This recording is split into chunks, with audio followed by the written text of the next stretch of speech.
Ajude os Sussurros do Imaginário a crescer. Ama os audiobooks do canal? Que tal apoiar esse projeto e ajudar a trazer ainda mais histórias incríveis para todos? Contribua com qualquer valor via Pix. Escaneie o QR Code na tela e faça parte dessa jornada literária. Seu apoio nos ajuda a produzir mais e melhor. Cada contribuição mantém viva a magia das histórias e fortalece essa comunidade de apaixonados por literatura. Muito obrigado pelo seu apoio. Bem-vindo aos Sussurros do Imaginário. Nosso canal é totalmente dedicado a audiobooks, proporcionando uma experiência imersiva para todos os amantes de boas histórias. Aqui, você pode relaxar e deixar sua imaginação fluir enquanto escuta os melhores títulos literários. Dica especial: para uma experiência ainda mais completa, recomendamos que você acompanhe o audiobook com o livro físico ou o e-book. Dessa forma, você poderá desfrutar tanto da narrativa quanto do texto original, unindo os dois mundos. Pedimos desculpas especialmente aos deficientes visuais por quaisquer falhas que possam ocorrer nos audiobooks, como trechos em outras línguas, pequenos erros de narração ou tradução. Isso acontece porque utilizamos narração sintética para manter a produção dos áudios. Queremos ouvir você. Sugira nos comentários livros que gostaria de ver aqui no canal. Não se esqueça de curtir, comentar e se inscrever para ficar por dentro de todas as novidades. Obrigado por estar conosco e bons sussurros.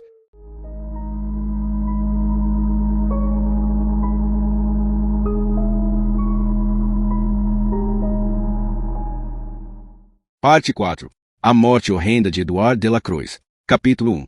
Além de tudo isso que escrevi, vim mantendo um pequeno diário desde que passei a morar em Georgia Pines. Nada demais. Só um par de parágrafos por dia, na maioria das vezes a respeito do tempo, e ontem de noite dei uma folheada nele. Queria apenas ver quanto tempo fazia desde que meus netos, Christopher e Daniele, me obrigaram a vir para Georgia Pines. É para o seu próprio bem, vovô, disseram eles. Claro que disseram. Não é isso que a maioria das pessoas diz quando finalmente consegue resolver como se livrar de um problema que anda e fala faz pouco mais de um ano. O esquisito da coisa é que não sei se parece que foi um ano, ou mais do que isso, ou menos. Minha noção de tempo parece estar se derretendo, como um boneco de neve de um menino no degelo de janeiro. É como se o tempo, como ele sempre existiu, hora oficial da costa leste, horário de verão, horário de trabalho, não existisse mais. Aqui só existe o tempo de Georgia Pines, que é composto de hora do velho, hora da velha e hora de mijar na cama. O resto, acabou. Isso aqui é um lugar danado de perigoso. De início você não percebe. De início você pensa que é apenas um lugar chato, tão perigoso quanto o jardim de infância na hora da sesta. Mas é perigoso sim. Vi uma porção de pessoas deslizarem para a senilidade desde que cheguei aqui, e às vezes é mais do que deslizar. Às vezes elas baixam com a velocidade de um submarino em mergulho de emergência. Elas chegam aqui basicamente bem, com a vista fraca e presas a uma bengala, talvez com a bexiga um pouco frouxa, mas, de resto, bem, então alguma coisa acontece com elas. Um mês depois estão apenas sentadas na sala da televisão, olhando fixo para Oprah Winfrey na TV com olhos opacos, a mandíbula caída e um copo de suco de laranja esquecido numa das mãos, inclinado e pingando. Um mês depois disso, você tem que lhe dizer o nome dos filhos quando eles vêm visitar. E um mês depois disso, é o seu próprio maldito nome que você tem que lhes recordar. Alguma coisa lhes acontece. Sim, senhor. O tempo de Georgia Pines. O tempo aqui é como um ácido suave que primeiro apaga a memória e depois o desejo de continuar vivendo. Temos que lutar contra isso. É o que digo a Elaine Connelly, minha amiga especial. Ficou melhor para mim depois que comecei a escrever sobre o que aconteceu comigo em 1932, o ano em que John Coffey foi para o Corredor Verde. Algumas das recordações são horríveis, mas posso senti-las aguçando minha mente e minha percepção do mesmo modo que uma lâmina afia um lápis, e isso faz com que o sofrimento compense. Mas só memória e escrita não são suficientes.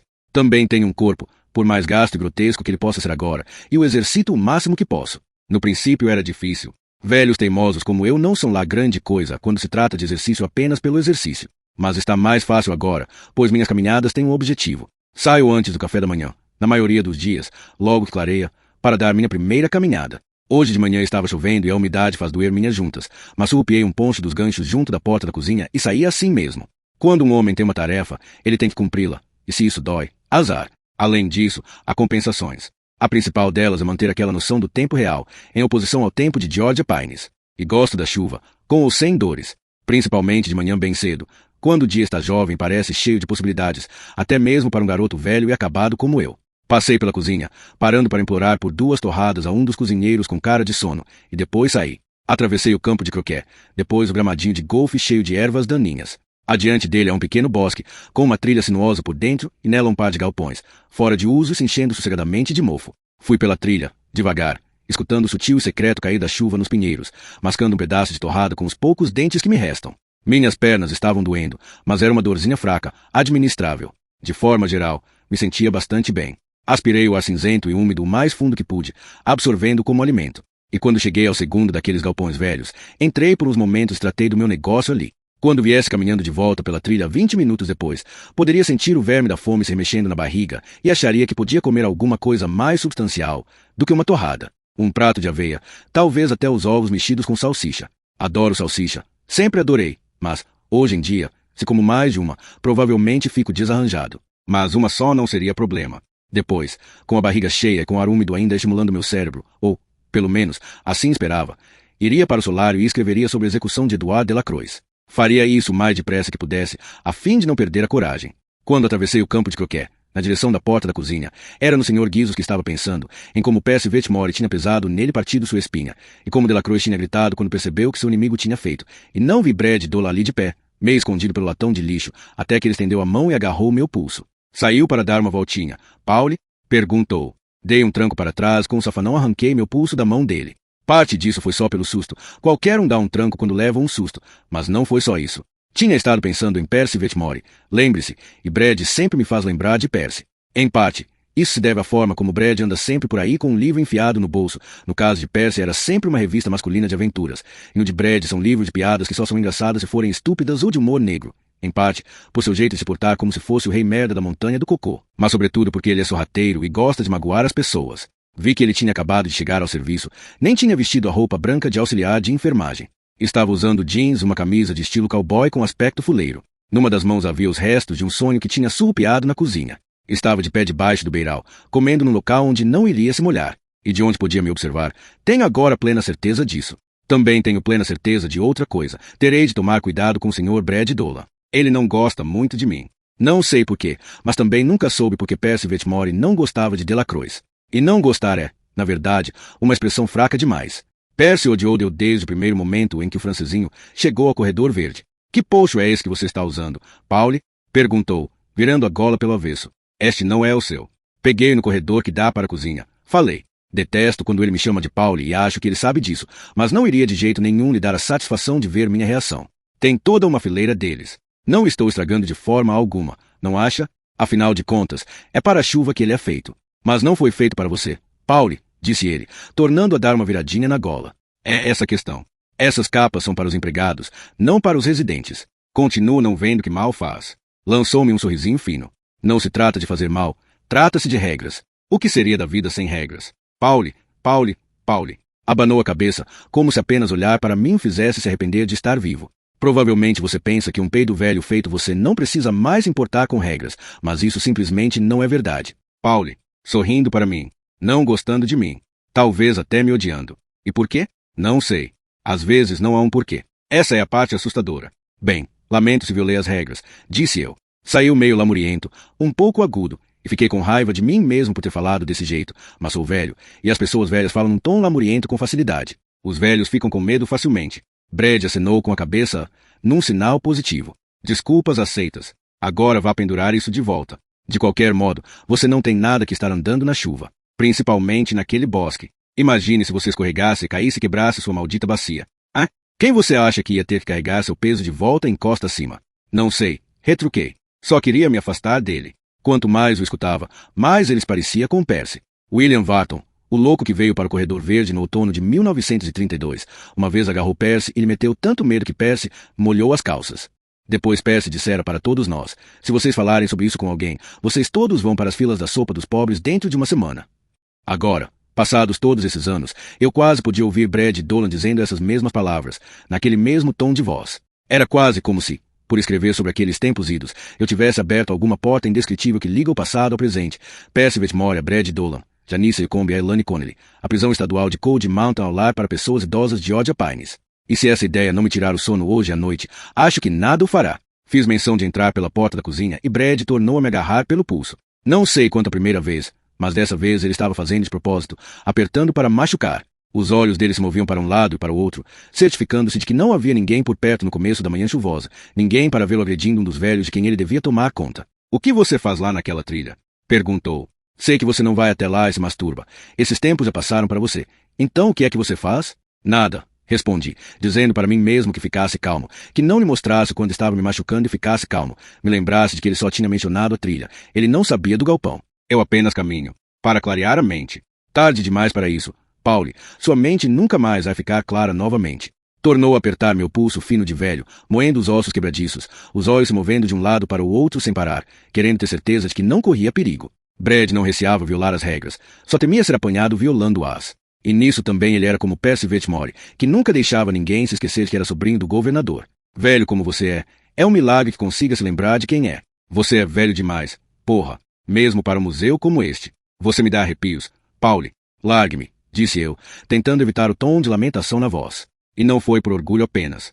Achei que se ele ouvisse, iria ficar inflamado, do mesmo jeito que o cheiro do suor às vezes pode inflamar um cão de mau gênio, que, não fosse por isso, apenas grunhiria e levá-lo a morder. Isso me fez pensar num repórter que tinha feito a cobertura do julgamento de John Coffey. O repórter era um homem terrível chamado Homer Smith, e a coisa mais terrível nele era que ele próprio não sabia que era terrível. Em vez de me soltar, Dolan apertou meu pulso de novo. Dei um gemido. Não queria, mas não conseguia evitar. Doeu pelo corpo todo, até os tornozelos. O que você faz por lá, Pauli? Conte-me. Nada. Falei. Não estava chorando, ainda não, mas estava temendo começar a chorar logo se ele continuasse a me pressionar desse jeito. Nada, eu só caminho, gosto de caminhar, solte-me. Soltou-me, mas só o tempo suficiente para agarrar minha outra mão. A que estava fechada. Abra, disse ele. Deixe o papai ver. Abri e ele grunhiu de asco antes que viu. Era apenas o que sobrara da minha segunda torrada. Tinha apertado na mão direita quando ele começara a apertar meu pulso esquerdo e havia manteiga. Bem, margarina. É claro, eles não têm manteiga de verdade aqui, nos meus dedos. Vá para dentro e lave suas malditas mãos, falou, dando um passo para trás e outra dentada no sonho. Deus do céu. Subi os degraus. Minhas pernas estavam tremendo, meu coração disparado como um motor com vazamento nas válvulas e pistões velhos e descalibrados. Ao segurar a maçaneta que me deixaria entrar na cozinha e ficar em segurança, Dolan disse, se você contar para alguém que eu apertei o coitadinho do seu pulso velho, Pauli, eu direi que você está tendo alucinações. Provavelmente, o começo de demência senil. E você sabe que eles vão acreditar em mim. Se houver hematomas, eles acharão que você próprio os causou. Essas coisas eram verdadeiras. E mais uma vez podia ter sido Percy Vetmore que as estava dizendo, um Percy que de alguma maneira tinha permanecido moço e malvado, enquanto eu tinha ficado velho e frágil. Não vou contar nada a ninguém, murmurei. Não tenho nada para contar. É isso mesmo, meu velho bonzinho. Sua voz estava leve e zombeteira, a voz de um boçal, para usar a palavra de Percy, que achava que ia ficar jovem para sempre. E vou descobrir em que você está metido. Vou me ocupar expressamente disso. Entendeu? Entendi. Muito bem, mas não lhe daria a satisfação de dizê-lo. Entrei. Passei pela cozinha. Agora podia sentir o cheiro dos ovos e salsichas sendo preparados, mas tinha perdido a vontade de ambos, e pendurei o ponche de volta no gancho. Depois subi a escada na direção do meu quarto, descansando a cada degrau, dando tempo ao meu coração para se acalmar, e juntei meu material de escrever. Desci para o solário, mal estava me sentando ante a mesinha junto das janelas quando minha amiga enfiou a cabeça pela porta. Estava com um ar cansado e, eu achei, nada bem. Tinha penteado os cabelos, mas ainda estava de hobby. Nós velhos bonzinhos não fazemos muita cerimônia. Na maioria das vezes, não podemos nos dar a esse luxo. Não vou perturbá-lo, falou ela. Vejo que você está se preparando para escrever. Não seja boba, respondi. Tenho mais tempo do que posso imaginar. Vamos, entre. Ela entrou, mas ficou junto da porta.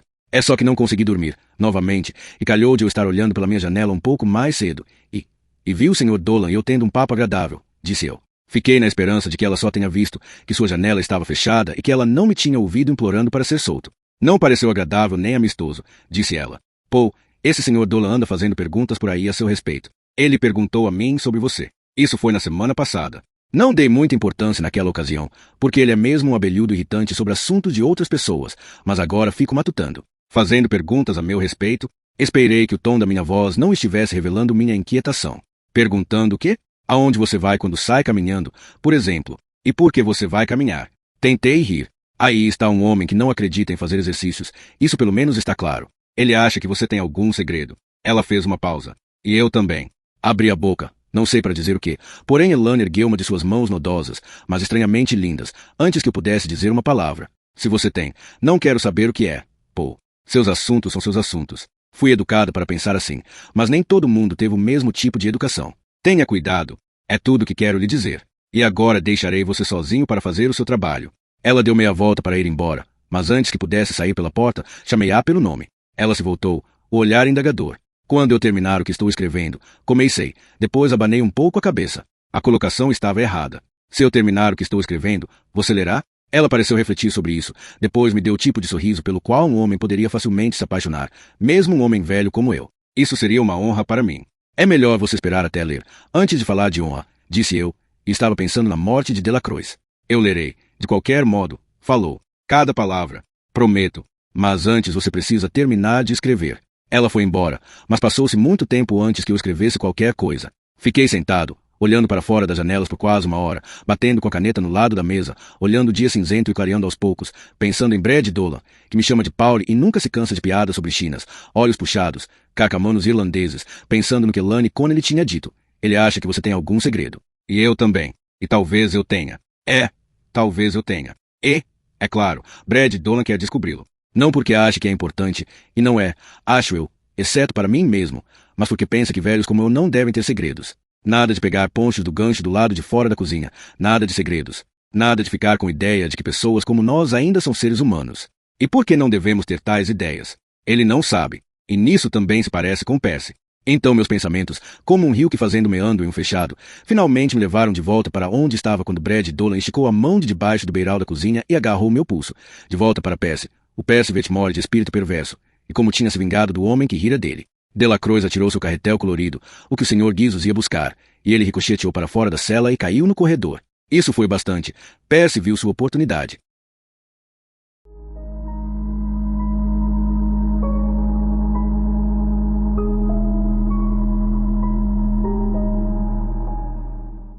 Capítulo 2. Não, seu idiota. Berrou Brutal, mas Percy não lhe deu ouvidos. Bem quando o Sr. Guizos alcançou o carretel, concentrado demais nele para se dar conta de que seu velho inimigo estava por perto, Percy bateu com força a sola dura de uma botina negra em cima dele. Ouviu-se um estalido quando a espinha do Sr. Guizos se partiu e o sangue esguichou-lhe pela boca. Seus olhinhos pretos se esbugalharam nas órbitas e neles lia uma expressão de angustiada surpresa que era muito humana. Delacroix gritou de horror e sofrimento. Atirou-se no chão da cela e esticou os braços através das grades, o mais longe que podia, berrando sem parar o nome do rato. Percy voltou-se para ele, sorrindo. Para nós três. Pronto, falou. Eu sabia que, mais cedo ou mais tarde, ia pegá-lo. Na verdade, era só uma questão de tempo. Deu meia volta e foi andando pelo corredor verde, deixando o Sr. Guizos caído no linóleo, com o sangue se espalhando, vermelho sobre o verde. Dee levantou-se da mesa de guarda, batendo no lado dela com o joelho e derrubando o tabuleiro de dominó no chão. As peças caíram e se espalharam em todas as direções. Nem Dee nem Harry, que estavam quase para ir embora, se importaram a mínima com a virada do tabuleiro. O que você fez desta vez? Berrou Dee para Percy. Que diabos você fez desta vez, seu bestalhão? Percy não respondeu. Passou pela mesa sem dizer uma palavra, assentando o cabelo com os dedos. Passou por dentro do meu escritório e entrou no depósito. William Wharton respondeu por ele. Chefe Dee? Acho que o que ele fez foi ensinar a um certo francês que rir dele não é uma atitude inteligente. Falou e depois começou a rir com ele mesmo. Era uma risada boa, uma risada da roça, alegre e profunda. Durante aquele período da minha vida conheci pessoas, na maioria, de meter muito medo, que só pareciam normais quando riam. Wild Bill Wharton foi uma delas. Aturdido, baixei os olhos novamente para o rato. Ele ainda estava respirando, mas havia minúsculas gotículas de sangue presas nos filamentos dos seus bigodes, e seus olhos de piche antes brilhantes estavam agora ficando vidrados e opacos. Brutal pegou o carretel colorido, olhou e depois olhou para mim.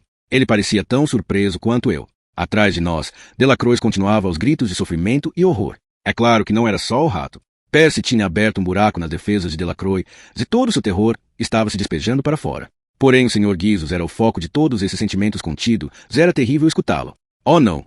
Gritava repetidamente, em meio a berros e súplicas e preces embaralhadas em francês cajun. Oh, não! Oh, não! Pobre Sr. Guizos! Pobre querido Sr. Guizos! Oh, não! Dá ele para mim! Ergui os olhos, intrigado por aquela voz profunda, primeiro sem ter certeza de a quem pertencia. Vi John Coffey. Como Delacroix tinha posto os braços através das grades da porta da sua cela, mas ao contrário de Deu, não estava agitando os braços, mas simplesmente mantendo-os esticados o mais que podia, as mãos espalmadas. Era uma pose intencional, quase de urgência. Sua voz também tinha essa mesma característica, e acho que foi por isso que inicialmente não a reconheci como sendo de Coffey. Ele estava parecendo um homem diferente da alma perdida e chorosa que ocupava essa cela nas últimas semanas. Dá ele para mim, Sr. Edgecombe, enquanto ainda há tempo. Então me lembrei do que ele tinha feito por mim e entendi. Supus que mal não podia fazer, mas achei que tampouco faria algum bem. Quando peguei o rato, fiz uma careta ante a sensação. Havia tantos ossos estilhaçados espetando em vários pontos do couro do Sr. Guizos que era o mesmo que pegar uma almofada para alfinetes coberta de pelo. Isso não era nenhuma infecção urinária. Mas mesmo assim, o que é que está fazendo? Perguntou Brutal quando coloquei o Sr. Guizos na mão direita enorme de Coffey. Que diabos está fazendo? Kofi levou o rato para trás das grades. Ele estava mole na palma da mão de Kofi, a cauda dependurada no arco formado entre o polegar e o indicador, a ponta dando espasmos fracos no ar. Kofi então cobriu a mão direita com a esquerda, formando uma espécie de cuia para o rato. Não enxergávamos mais o Sr. Gizos propriamente dito, apenas a cauda dependurada e com a ponta se movendo como se fosse um pêndulo moribundo. Kofi ergueu as mãos na direção do rosto, abrindo os dedos da mão direita ao mesmo tempo, criando intervalos semelhantes aos das grades de uma prisão. Agora a cauda do rato, dependurada do lado das mãos, estava de frente para nós. Brutal deu um passo para junto de mim, ainda com o carretel colorido entre os dedos. O que ele está pretendendo fazer? SHH. Fiz eu. Delacroix tinha parado de gritar e sussurrou. Por favor, John. Oh, Johnny, ajude-o. Por favor, ajude-o. OSU Volksplatte. Dee e Harry se juntaram a nós, Harry ainda segurando algumas peças do dominó numa das mãos. O que está acontecendo? Perguntou Dee, mas eu apenas sacudi a cabeça. Estava me sentindo hipnotizado de novo. Juro que estava. Kofi pôs a boca entre dois dos seus dedos e aspirou profundamente. Por um instante tudo ficou em suspenso. Então ele ergueu a cabeça, afastando-a das mãos, e viu o rosto de um homem que estava com náuseas demais ou com dores intensas. Os olhos estavam ardentes, os dentes de cima mordiam seu grosso lábio inferior, o rosto escuro tinha ficado mais claro, assumindo uma cor desagradável que parecia cinza misturada com lama. Bem do fundo da sua garganta, saiu um som entalado. Meu santo Deus do céu, sussurrou Brutal. Seus olhos pareciam a ponto de saltar das órbitas. O quê? Dean quase ladrou. O quê? A cauda. Não está vendo? A cauda. A cauda do Sr. Gizos não parecia mais um pêndulo moribundo. Ela se movia agilmente de um lado para o outro, como o rabo de um gato que está com vontade de pegar passarinho. E então, de dentro das mãos em copa de Kofi, veio um gritinho perfeitamente conhecido. Kofi fez de novo aquele som engasgado, entalado, depois virou a cabeça para o lado como um homem que puxou um bocado de catarro e pretende cuspi-lo. Em vez disso, ele exalou pela boca e pelo nariz uma nuvem de insetos negros. Eu acho que eram insetos, e os outros disseram a mesma coisa, mas até hoje não tenho certeza. Fervilharam em volta dele como uma nuvem escura que momentaneamente ocultou suas feições. Meu Deus, o que são essas coisas? Perguntou-lhe numa voz aguda e assustada. Ouvi minha própria voz dizer, está tudo bem. Não entre em pânico, está tudo bem, vão desaparecer dentro de uns segundos. Tal como quando Kofi curou minha infecção urinária, os insetos foram ficando brancos e então desapareceram. Puta merda, sussurrou Harry. Paul? Perguntou Brutal numa voz incerta. Paul? Kofi estava com aparência normal de novo, como um sujeito que conseguiu expelir um pedaço de carne que o estava sufocando. Abaixou-se, apoiou as mãos em copa no chão, espreitou por entre os dedos e então os abriu. O Sr. Gizos, perfeitamente bem, sem nenhum desvio na coluna, nenhum calombo dos lados, saiu correndo. Parou por um instante na porta da cela de Kofi, depois cruzou correndo o corredor até a cela de Delacroix. Quando ele passou, notei que ainda havia gotículas de sangue nos seus bigodes. Delacroix pegou-o com as duas mãos, rindo e chorando ao mesmo tempo, cobrindo o rato com beijos estalados e desinibidos. Dean, Harry e Brutal ficaram olhando maravilhados, em silêncio. Então Brutal avançou e estendeu o braço por entre as grades para entregar o carretel para Delacroix. De início ele não o viu, tão entretido estava com o Sr. Gizos. Era como um pai cujo filho acabou de ser salvo de um afogamento. Brutal tocou no ombro com o carretel. Delacroix olhou, viu o carretel, pegou e voltou-se novamente para o Sr. Gizos, afagando-o pelo devorando com os olhos, precisando reavivar sem parar sua percepção de que, sim, o rato estava bem. O rato estava inteiro, em perfeita saúde e muito bem. Jogue-o, disse Brutal. Quero ver como ele corre. Ele tá bem, chefe Ovel, tá bem, graças a Deus. Jogue-o, repetiu Brutal. Faça como estou dizendo, deu Delacroix se inclinou, visivelmente relutante, claramente não querendo deixar o Sr. Gizos sair de suas mãos de novo, pelo menos não ainda. Então, de modo muito suave, jogou o carretel. Ele rolou pela cela, passou pela caixa de charutos Corona e foi até a parede. O Sr. Gizos saiu atrás dele, mas não com a mesma velocidade que exibia antes. Parecia estar mancando só um pouco com a pata traseira esquerda, e foi isso que mais me impressionou. Era isso, acho eu, que tornava tudo real. Aquele pequeno mancar. Apesar disso, chegou ao carretel muito bem e empurrou com o focinho de volta para Delacroix com todo o seu velho entusiasmo. Voltei-me para John Kofi, que estava de pé na porta da cela, sorrindo. Era um sorriso cansado e não o que eu chamaria de realmente feliz, mas a ansiedade aguda com que implorara para que lhe entregássemos o rato tinha desaparecido, bem como o olhar de dor e medo, como se estivesse se sufocando. Era o nosso John Kofi de novo, com sua expressão meio ausente e seus olhos estranhos, perdidos na distância. Você o ajudou, disse eu. Não ajudou, garotão? Isso mesmo, disse Kofi. O sorriso se abriu um pouco mais, e por 1 ou 2 segundos foi um sorriso feliz. Eu ajudei. Eu ajudei o rato de Deus. Eu ajudei.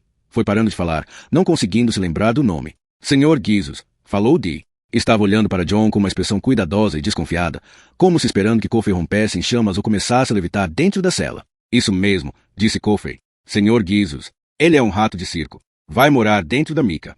Pode apostar o que quiser, disse Harry, vindo olhar para John Coffey como nós. Atrás de nós, Delacroix estava deitado no catre, com o Sr. Guizos sobre o peito. Deu estava cantarolando baixinho para ele, cantando uma canção francesa que parecia canção de ninar. Coffey lançou um olhar pelo corredor verde, na direção da mesa de guarda e da porta que levava ao meu escritório, mais adiante, ao depósito. O chefe Percy é mau, disse ele. O chefe Percy é perverso. Ele pisou no rato de Deu. Ele pisou no Sr. Guizos. E então, antes se pudéssemos dizer qualquer coisa para ele, se tivéssemos podido pensar em alguma coisa para dizer, John Coffey voltou para o catre, deitou-se e rolou de lado para ficar de cara para a parede.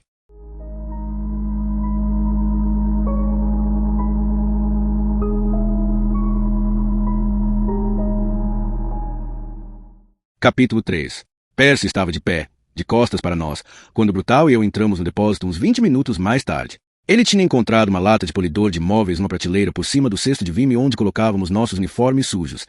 Às vezes, nossas roupas particulares. A lavanderia da prisão não se importava com o que lavava e estava polindo os braços e pernas de carvalho da cadeira elétrica. Isso provavelmente lhe parece estranho, talvez até mesmo macabro, mas para Brutal e para mim isso era a coisa mais normal que Percy tinha feito a noite toda. A velha fagulha ia encontrar seu público amanhã e Percy pelo menos parecia estar assumindo a responsabilidade. Percy, eu disse em voz baixa. Ele se virou, a musiquinha que estava cantarolando morrendo na garganta, e olhou para nós. Não vi o medo que esperava, pelo menos não logo de início. Dei-me conta de que Percy de algum modo parecia mais velho. E pensei, John Coffey tinha razão. Ele tinha um ar perverso. A perversidade é como uma droga que vicia. Ninguém na face da terra está melhor qualificado do que eu para dizer isso. E pensei que Percy, depois de experimentar um pouco, tinha ficado viciado nela. Ele gostou do que fez com o rato de Delacroix. Do que ele gostou mais ainda foi dos gritos desesperados de Delacroix. É melhor nem começar, falou ele num tom de voz que era quase agradável. Quero dizer, puxa, era apenas um rato. Aqui nunca foi o lugar dele, para início de conversa, como vocês rapazes sabem muito bem. O rato está muito bem, disse eu. Meu coração estava batendo disparado no meu peito, mas fiz com que minha voz saísse suave, quase despreocupada. Muito bem mesmo. Correndo, dando gritinhos e saindo atrás do carretel novamente. Você é tão ruim em matéria de matar ratos como na maioria das outras coisas que faz por aqui. Ele estava olhando para mim, espantado e incrédulo. Você acha que vou acreditar nisso? A maldita coisa ficou esmagada. Eu ouvi. Então pode simplesmente, calha a boca. Ele arregalou os olhos para mim. O quê? O que você falou para mim? Dei mais um passo na direção dele. Podia sentir uma veia latejando no meio da minha testa. Não conseguia me lembrar da última vez em que tinha sentido tanta raiva assim. Você não está contente de o Sr. Guizos estar bem? Depois de todas as nossas conversas sobre como nosso trabalho é manter os presos calmos, especialmente quando chega perto do fim para eles, eu pensei que você fosse ficar contente.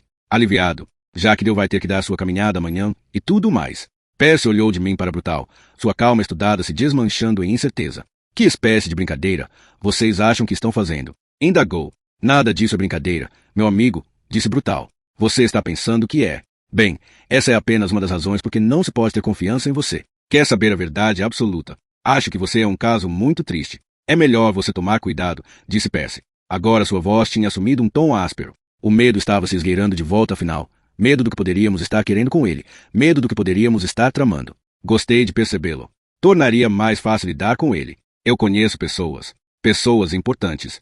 É o que você diz, mas você é tão sonhador, disse Brutal. Parecia estar prestes a dar uma gargalhada. Percy largou o pano de polir no assento da cadeira com suas alças metálicas nos braços e nas pernas. Eu matei aquele rato, falou num tom que não estava muito firme. Vai, confira você mesmo, disse eu. Estamos num país livre. Eu vou, retrucou. Eu vou. Passou rápido por nós, a boca cerrada, as mãos pequenas. Wharton tinha razão, elas eram bonitinhas, mexendo com o pente. Subiu os degraus e meteu-se pelo meu escritório. Brutal e eu ficamos ao lado da velha fagulha, calados, esperando que ele voltasse. Não sei quanto a Brutal, mas eu não conseguia pensar em nada que dizer. Não sabia nem como pensar sobre o que tínhamos acabado de ver. Passaram-se 3 minutos. Brutal pegou o pano de Percy e começou a polir as tábuas grossas do encosto da cadeira elétrica. Tivera tempo de terminar uma e começar outra quando Percy voltou. Tropeçou e quase caiu descendo os degraus do escritório até o piso do depósito. Quando veio na nossa direção, seus passos estavam irregulares. Sua fisionomia era de choque e incredulidade. Vocês o trocaram, disse numa voz estridente de acusação. De alguma maneira, vocês o trocaram. Seus canalhas. Vocês estão brincando comigo e vão se arrepender amargamente se não pararem. Vou vê-los nas malditas filas de sopa dos pobres, se não pararem. Quem é que vocês pensam que são? Parou, ofegante, os punhos cerrados. Vou lhe dizer quem nós somos, falei. Nós somos as pessoas com quem você trabalha, Percy, mas não por muito mais tempo. Estendi os braços e baixei pesadamente as mãos sobre seus ombros. Não com muita força, mas agarrando-os bem. Agarrando, sim. Percy ergueu as mãos para se livrar. Tire suas. Brutal agarrou a mão direita dele. Ela toda, pequena, macia e branca, sumiu dentro do punho bronzeado de Brutal. Feche esse seu buraco de comer, filhinho. Se souber o que é melhor para você, aproveitará esta última oportunidade de tirar a cera dos ouvidos. Dei meia volta nele, levantei-o para cima da plataforma. Depois o empurrei de costas até que seus joelhos bateram de encontro ao assento da cadeira elétrica e ele teve que se sentar. Sua calma tinha desaparecido. A perversidade e a arrogância também. Essas coisas todas existiam de verdade, mas você precisa se lembrar que Percy era muito moço. Na idade dele, elas são apenas uma camada fina, como uma tonalidade feia de esmalte. Ainda era possível abrir umas fendas através dela. E achei que Percy estava pronto para escutar. Quero que me dê sua palavra, disse eu. Minha palavra sobre o quê? Sua boca ainda estava tentando fazer um gesto de desprezo, mas seus olhos estavam aterrorizados. A força estava desligada no quartinho da chave geral, mas o assento de madeira da velha fagulha tinha sua força própria e calculei que, naquele exato momento, Percy estava sentindo.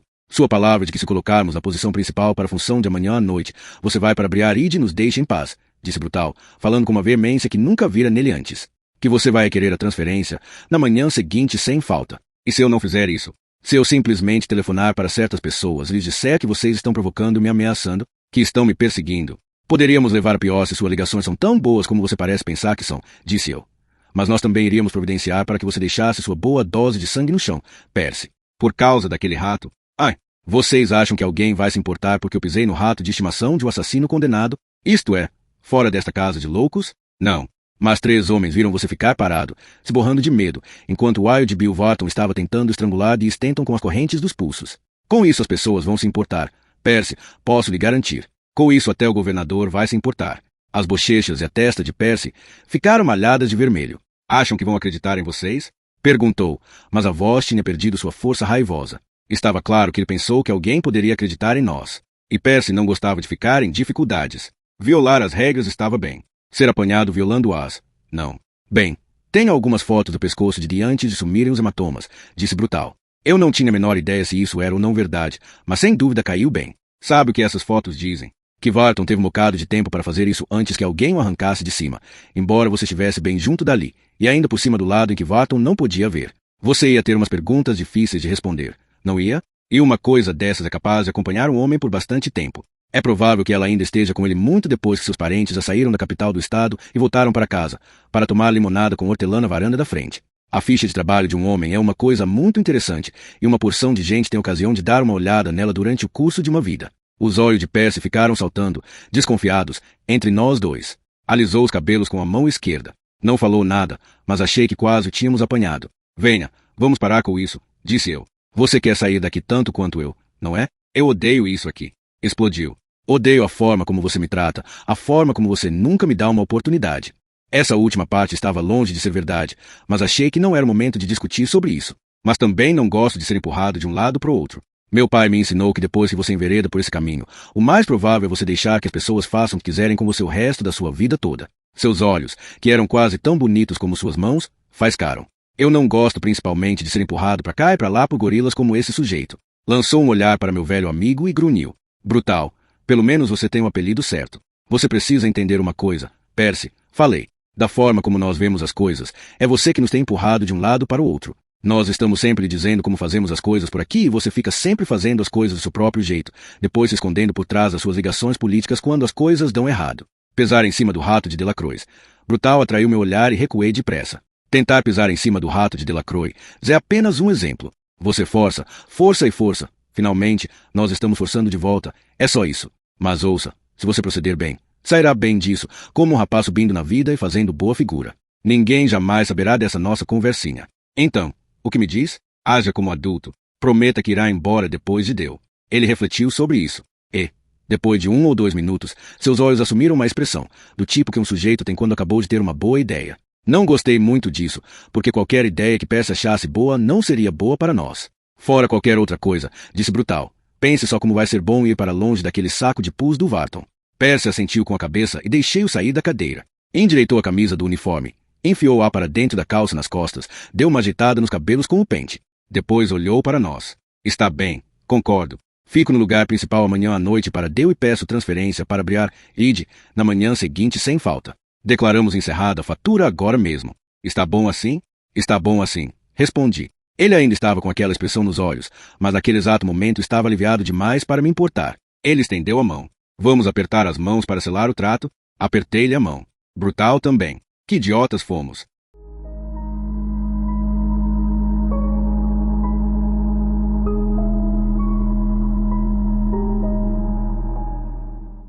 Capítulo 4. O dia seguinte foi o mais pesado de todos e o último do nosso estranho calor de outubro. Trovões roncavam no oeste quando fui trabalhar e as nuvens escuras estavam começando a se acumular lá naquelas bandas. Elas se aproximaram à medida que caía a noite e podíamos ver forquilhas de raios de um azul esbranquiçado saltando de dentro delas.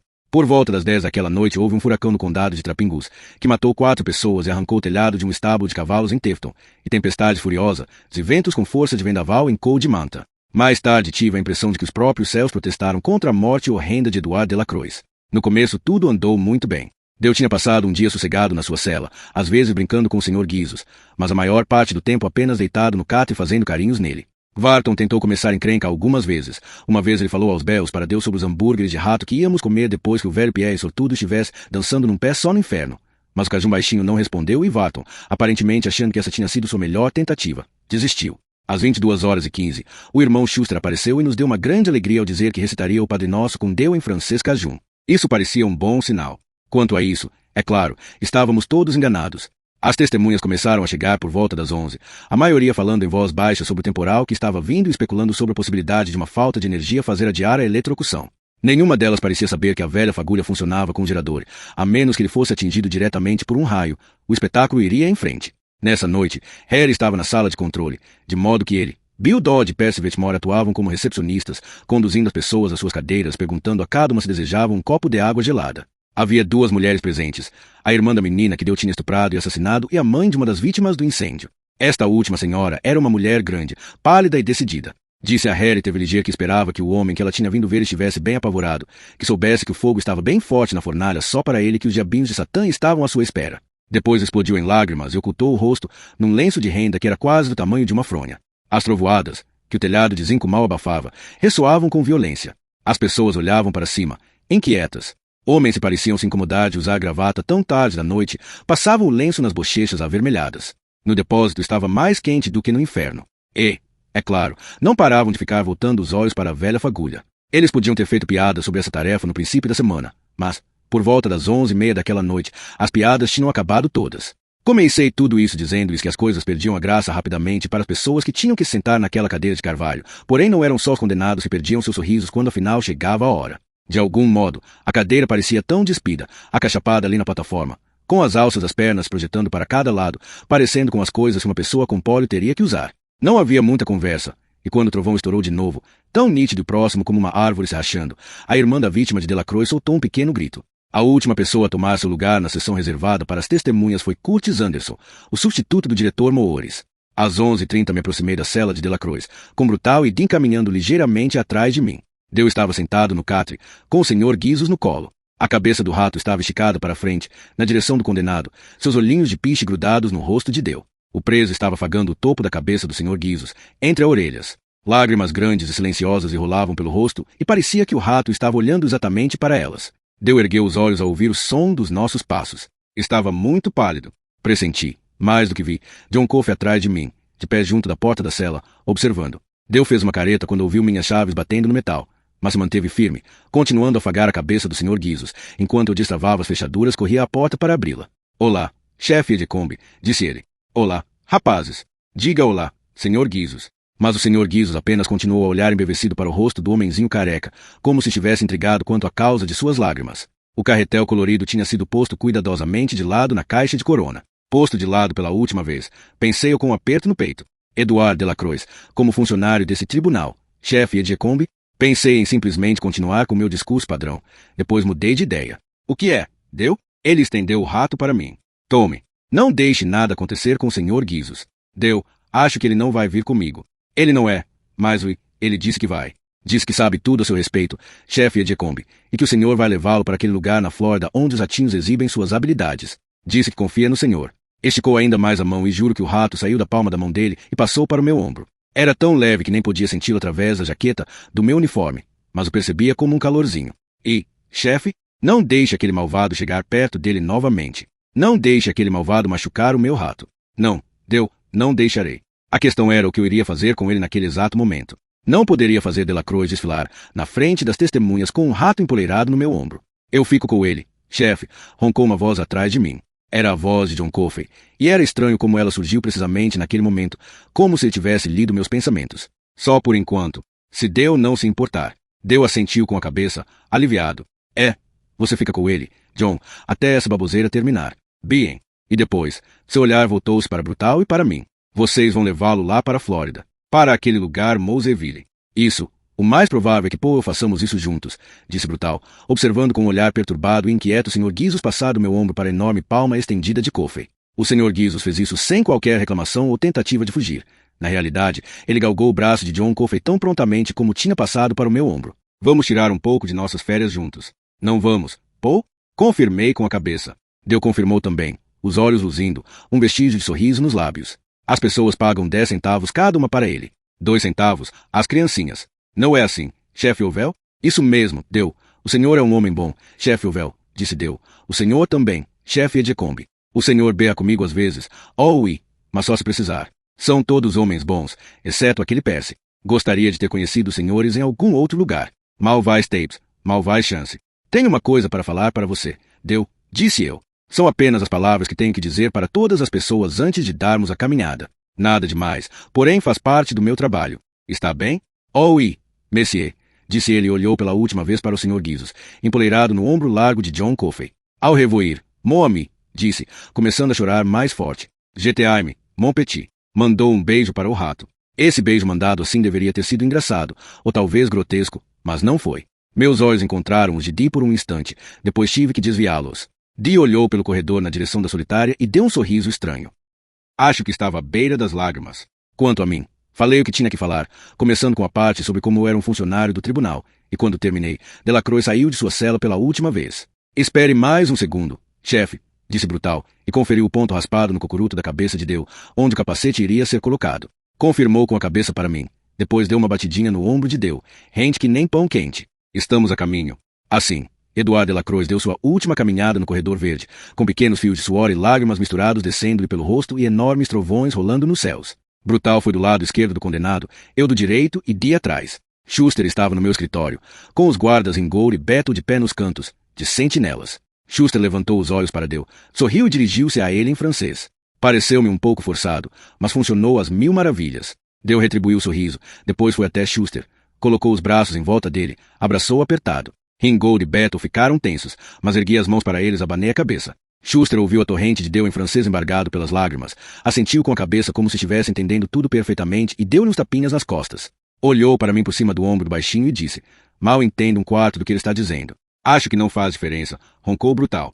Também acho que não, filho, retrucou Schuster com um sorriso grande. Ele era o melhor de todos e agora me dou conta de que não sei o que foi feito dele. Espero que tenha mantido sua fé, seja lá o que mais tenha perdido. Pediu que Delacroix ficasse de joelhos, depois juntou as mãos. Delacroix fez o mesmo. Not pere, quietes aos cieus, começou Schuster, e Delacroix se juntou a ele. Recitaram juntos a oração do Senhor, naquele francês cajun que soava fluido, todinha até mais deliveres-nos do mal, aici soit-il. A essa altura, as lágrimas de Deu tinham cessado quase por completo e ele tinha aparência calma. Seguiram-se alguns versículos da Bíblia, em inglês, sem faltar o velho conhecido a respeito das águas tranquilas. Quando isso terminou, Schuster começou a se levantar, porém Deu ficou agarrado na manga da camisa dele e disse alguma coisa em francês. Schuster ouviu com cuidado, franzindo a testa. Respondeu. Deu disse alguma outra coisa, depois olhou para ele com uma expressão esperançosa. Schuster virou-se para mim e disse, ele ainda tem mais uma coisa, Sr. Edgecombe. Uma prece com a qual não posso ajudá-lo, devido à minha fé. Pode ser? Olhei para o relógio de parede e vi que faltavam 17 minutos para meia-noite. Pode, respondi, mas tem que ser rápido. Temos um horário a cumprir, você sabe. Sei, sim. Virou-se para Delacroix e indicou-lhe que sim com a cabeça. Deu fechou os olhos como se fosse rezar, mas por um instante não disse nada. Sua testa se franziu toda e tive a impressão de que ele estava buscando no fundo da mente tal como um homem é capaz de procurar num sótão um objeto que não foi usado, ou do qual não precisou, durante muito, muito tempo. Olhei novamente para o relógio e quase disse algo. Teria dito se Brutal não tivesse me torcido a manga e sacudido a cabeça. Então Deu começou, falando baixo, porém depressa, naquele cajun que era tão redondo, macio e sensual como o seio de uma moça. Je vous salue, Marie, oui, pleine de grâce, le Seigneur est avec vous, vous êtes bénie entre toutes les femmes, et mon cher Jesus, le fruit de vos entrailles est béni. Estava chorando de novo, mas creio que não percebeu. Saint-Marie, uma mère de Dieu, pries por moi, pries por nous, Paul Pécios, Maite Alieure, Elieure de Notre-Mort, Elieure de Montmort. Respirou fundo, estremecendo. Aí soitiu. Um relâmpago derramou um rápido clarão azul claro pela única janela da sala quando Delacroix se pôs de pé. Todos deram um salto e se encolheram, com exceção do próprio Deu, que ainda parecia perdido na prece antiga. Estendeu uma das mãos, sem olhar para onde ela ia. Brutal pegou-a e apertou-a por alguns instantes. Delacroix olhou para ele e deu um pequeno sorriso. Nos voos, começou e logo parou. Num esforço consciente, reverteu para o inglês. Podemos ir agora, chefe Ovel, chefe Edcombe. Estou de bem com Deus. Que bom, disse eu, perguntando-me como Deu iria se sentir de bem com Deus dali a 20 minutos, quando estivesse do outro lado da eletricidade. Esperava que sua última prece tivesse sido ouvida, que a Santa Maria estivesse rezando por ele com todo o seu coração e toda a sua alma, porque Edouard Delacroix, estuprador e assassino, naquele exato momento necessitava de todas as preces com que pudesse contar. Do lado de fora, o trovão se abateu pelos céus afora novamente. Vamos, Deu. Não falta muito agora. Muito bem, chefe, está muito bem. Porque não estou mais com medo. Isso foi o que ele disse, mas pude ver nos seus olhos que, com ou sem Padre Nosso, com ou sem Ave Maria, estava mentindo. Quando chegam ao final do carpete verde e se abaixam para passar pela portinha, quase todos eles estão com medo. Pare no fim dos degraus, Deu, disse-lhe em voz baixa quando ele passou, mas foi uma instrução que não precisava ter-lhe dado. Ele parou depois do último degrau sim. Parou de repente. E o que o fez parar assim foi a visão de Percy Vetmore de pé na plataforma, com o balde com esponja ao lado de um pé e o telefone da linha direta com o governador apenas visível ao fundo, além do seu quadril direito. Não, disse Deu com a voz baixa e horrorizada. Não, ele não. Continue andando, disse Brutal. Apenas mantenha seus olhos em mim e em Paul. Esqueça-se inteiramente de que ele está ali. Mas, algumas pessoas se viraram para olhar para nós. Porém, movendo um pouco meu corpo, ainda pude agarrar firme o cotovelo esquerdo de Delacroix sem ser visto. Firme, eu disse num tom de voz que só Deu, e talvez Brutal, podia escutar. A única coisa de que a maioria dessas pessoas vai se lembrar é de como você se foi. Então lhes deu uma coisa boa. Naquele instante, o estrondo de trovão mais forte se abriu por cima de nós, tão forte que fez vibrar o telhado de zinco do depósito. Percy deu um salto como se alguém lhe tivesse enfiado o dedo no rabo, e Deu um risinho fungado de desprezo. Se ficar muito mais forte do que isso, ele vai mijar nas calças de novo. Falou e então endireitou os ombros, não que tivesse muito para endireitar. Venham, vamos acabar com isso. Caminhamos para a plataforma. Enquanto andávamos, Delacroix correu um olhar nervoso pelas testemunhas, cerca de 25 dessa vez. Porém Brutal, Dee e eu mantivemos os olhos fixos na cadeira. Tudo parecia em ordem para mim. Ergui um polegar e uma sobrancelha indagadora para Percy, que me deu um ligeiro sorriso forçado como que dizendo, o que você quer dizer com se está tudo bem? É claro que está. Torce para que assim fosse. Brutal e eu estendemos as mãos automaticamente para pegar os cotovelos de Delacroix quando ele subiu na plataforma. São apenas uns 10 centímetros acima do chão, mas você ficaria surpreso com a quantidade deles, mesmo os mais duros dos meninos durões, que precisa de ajuda para dar aquele último salto na vida. Deu. Porém, saiu-se bem. Ficou parado na frente da cadeira por um instante, resolutamente sem olhar para Percy.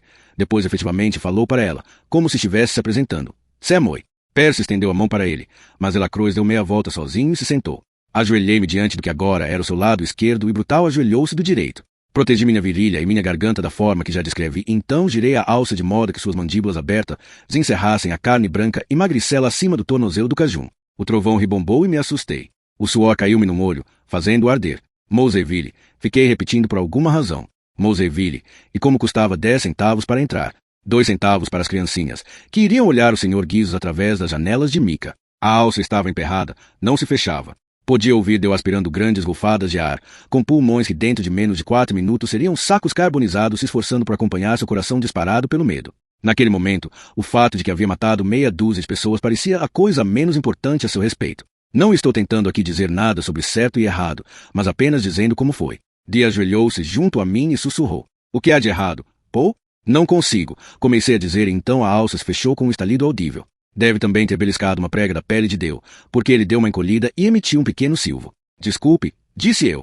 Tudo bem, chefe, disse Deu. Só vai doer por um minuto. Do lado de Brutal ficava a alça com o eletrodo embutido, que sempre demorava um pouco mais, de modo que nos pusemos de pé, todos os três, quase exatamente ao mesmo tempo. Dee esticou a mão para a alça do pulso do lado esquerdo de Deu, e Percy foi para do lado direito. Eu estava pronto para avançar caso Percy precisasse de ajuda, mas ele se saiu melhor com sua alça de pulso do que eu com minha alça de tornozelo. Podia ver que todo o corpo de Deu agora estava tremendo, como se uma leve corrente já estivesse passando por dentro dele. Também podia sentir o cheiro do seu suor.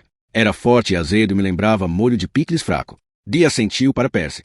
Percy virou a cabeça por cima do ombro, e pude ver um ponto logo abaixo do ângulo do seu maxilar onde se havia cortado ao se barbear naquele dia, e disse num tom baixo e firme: primeira etapa. Ouviu-se um zumbido, mais ou menos como o ruído que faz uma geladeira velha quando começa a funcionar, e as lâmpadas penduradas no galpão de depósito aumentaram de intensidade. Houve alguns arquejos e murmúrios baixos do público.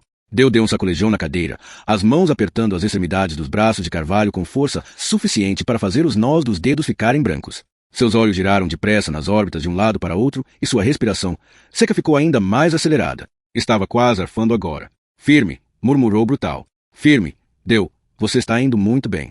Aguente firme. Você está indo muito bem. Ei, pessoal, pensei eu. Venham cá ver o que o Sr. Guizzo sabe fazer.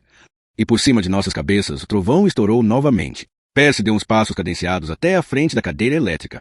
Esse era o seu grande momento. Estava no centro do palco, todos os olhares estavam fixos nele.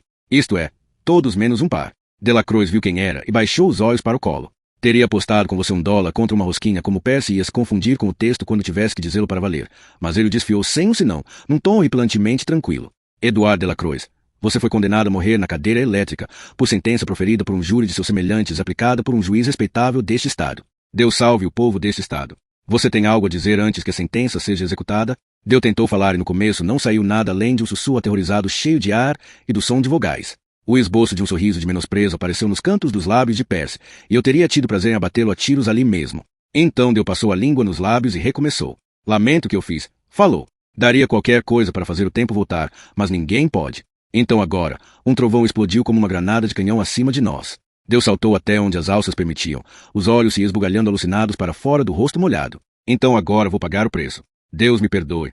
Passou novamente a língua nos lábios e olhou para Brutal. Não se esqueça da sua promessa sobre o Sr. Guizzo, disse num tom ainda mais baixo, que era para ser ouvido só por nós.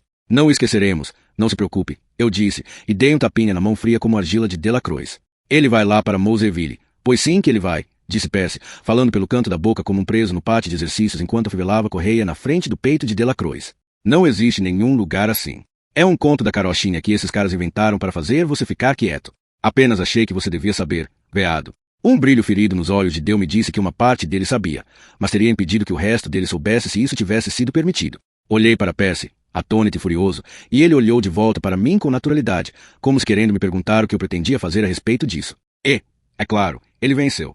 Não havia nada que eu pudesse fazer a respeito, não diante das testemunhas, não com Delacroix sentado no bordo extremo da vida. Não havia nada a fazer agora a não ser ir adiante com isso, terminar com tudo. Percy retirou o capuz do gancho e baixou por cima do rosto de Deu, puxando bem apertado por baixo do queixo encolhido do homenzinho de modo a esticar o buraco no topo. O próximo passo era pegar a esponja do balde e colocá-la dentro do capacete, e foi então que Percy se desviou da rotina pela primeira vez. Em vez de apenas se inclinar e tirar a esponja para fora, pegou o capacete de aço do espaldar da cadeira e debruçou-se com ele nas mãos. Em outras palavras, ao invés de levar a esponja até o capacete, o que teria sido o modo natural de fazê-lo, ele levou o capacete até a esponja. Eu devia ter percebido que alguma coisa estava errada, mas estava muito perturbado. Era a única execução de que jamais participará, na qual me sentia inteiramente sem controle.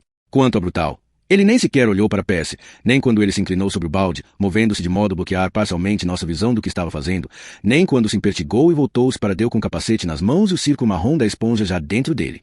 Brutal estava olhando para o pano que tinha substituído o rosto de Deu, observando como a máscara de seda negra era sugada para dentro, delineando o círculo da boca aberta de Deu e depois soprada para fora de novo por sua respiração.